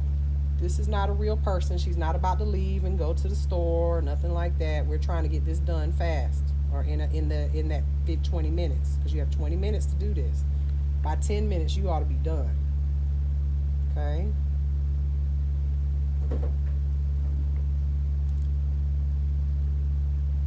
All right, base coat down. What's next? Color, right? Now we're going to go in Be very careful. If you drop her hand, just be careful that it doesn't fall and you end up messing up your polish application, okay? So now we've got our red polish. Red. Okay? At this point, I like to go ahead and dip my little Q-tip in there. Because you guys can't use a polish cleanup brush. Don't bring a polish cleanup brush. You got to use what you have here. All right, so we've got our red polish. I'm going to go in and try my best to apply the first coats thin and streaky. Okay? Move to the next nail. Hold each nail. First coat, don't try to make it perfect. Just get it on there.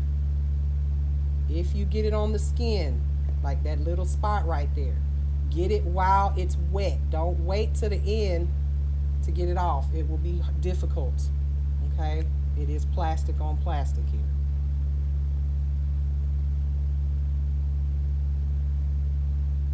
Again, if it's not 3 strokes, nobody's going to take points away from you. Okay? I focus more on that second coat.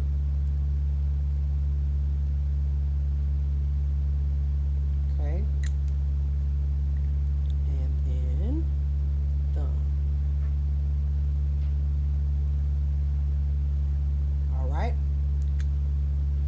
Second coat. This time we want to be very mindful. Hold on, I need my glasses, y'all, because I can't see. That we cover get the entire nail, okay? Do the best you can. This is the only time in your entire life that it really matters. I mean, when they start paying, it matters too, but we want to make sure that we do this perfectly for state board, okay? Try your best. If you get a little on the skin, it's all right. Just don't have it a mess, okay? Next nail.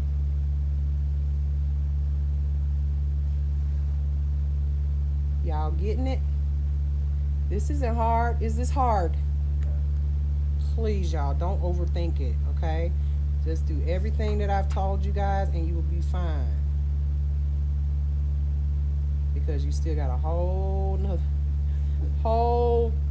3-4 more sections to do, okay?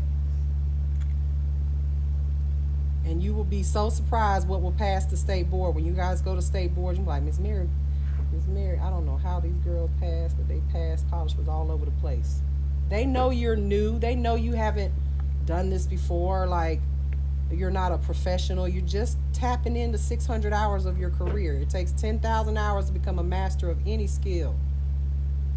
And that's a fact. Okay? And then, what's the last one? Top coat. Well, I thought I had the strength to open that. Ooh. Top coat.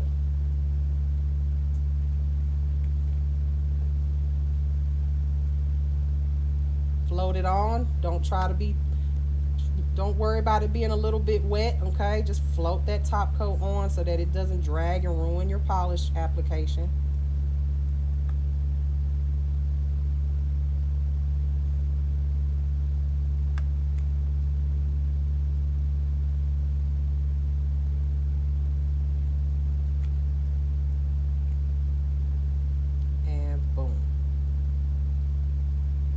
Now what I'm going to do before I indicate that I'm done, close all this stuff up, I need to look down at my table.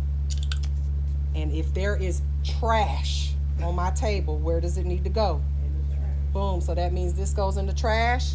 Okay, I'm going to look at everything and everything's good. I'm going to now do what? Last thing. Sanitize my hands. Do you need to sanitize hers? No. But sanitize yours. And then do what? Turn her around and patiently wait for everyone else to finish because you're done. You can see what I'm doing. It's on my YouTube. Click the link in my bio. Okay? And that is the state board manicure. Very easy. But I'm going to ask y'all again. Had I not shown you all of this, do you think you could have passed it the first time? Because somebody would have had trash still on their table. Somebody would have forgot to put their gloves on and use, you know what I'm saying? So this is very specific. There's no other way to do this other than changing the steps, if you know if that's the case. But outside of that, that's it. That's what you got to do to pass it. Okay. So now, ladies, I mean, if y'all want to take a little break, that was a lot, wasn't it? Y'all didn't think I was gonna get all that today, but that was a lot, and I hope y'all got it. Okay, but you're gonna have 70 more chances to get it. Okay, starting today. I want you guys to now. What I don't want you to do is I don't want you guys to be using all red. That's so boring. Nobody wants to do back-to-back red manicures. Plus, it's gonna look like a massacre over here by the time you're done. These kits are set up for state board, but we've got cotton balls galore. We've got polish remove. You don't have to just use what's in this little bottle. You know, we have refills of all that stuff, but I want you guys to do as many manicures as you can today. Now, what you don't have to do is open up every single bottle and do lotion your hands 15 times today.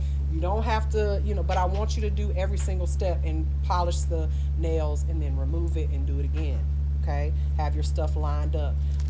It's not just a polish change, you guys. This is not what you're getting grades for. Okay, you're getting grades for doing a manicure on one hand. It should take you 7 to 10 minutes to do one. Okay, so we got a couple more hours in school left. You should be able to knock out quite a few. Remember what I said, don't lie to me now. Don't tell me you did 40. I know you lying. You didn't do 40. Okay, but you definitely can knock out quite a few grades today. And just with these last hour or two that we have left. What time is it? It's 1 o'clock. We got 2 more hours. Y'all can knock out a lot, maybe 12 of them, 10 of them at least. Okay, but first thing you got to do is put your fingertips on your hands. You got to put those on there. Okay, so everybody good with the manicure? Everybody feel like they can do it? Okay, because that's what we're gonna do for the rest of the day. And then I'm gonna get our new student paperwork set up for her to know what she's doing. Just start your manicures and then I'll explain once you get done.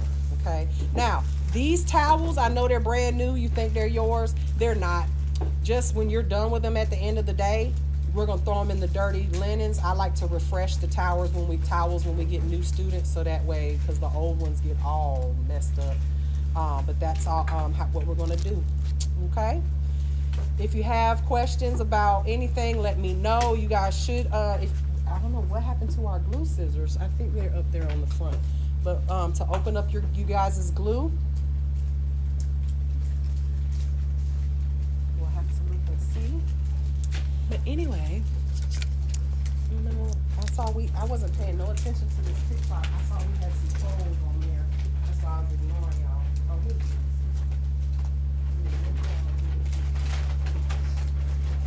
Here are the glue scissors. Y'all can pass them around. You know, we got the special glue scissors.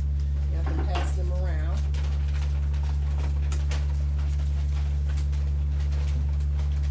Ooh, I hear bags opening. My YouTube channel, it's in the link in my bio. As a matter of fact, I'm about to get off here because we are live on YouTube for the past 3 hours. So I will see y'all a little later. Okay, glad you enjoyed the class. Thank y'all for watching this. We back at it. 100 people in here. Last week we only had 7 because I had to restart my TikTok. So thank you, everyone. I will see you guys later. Y'all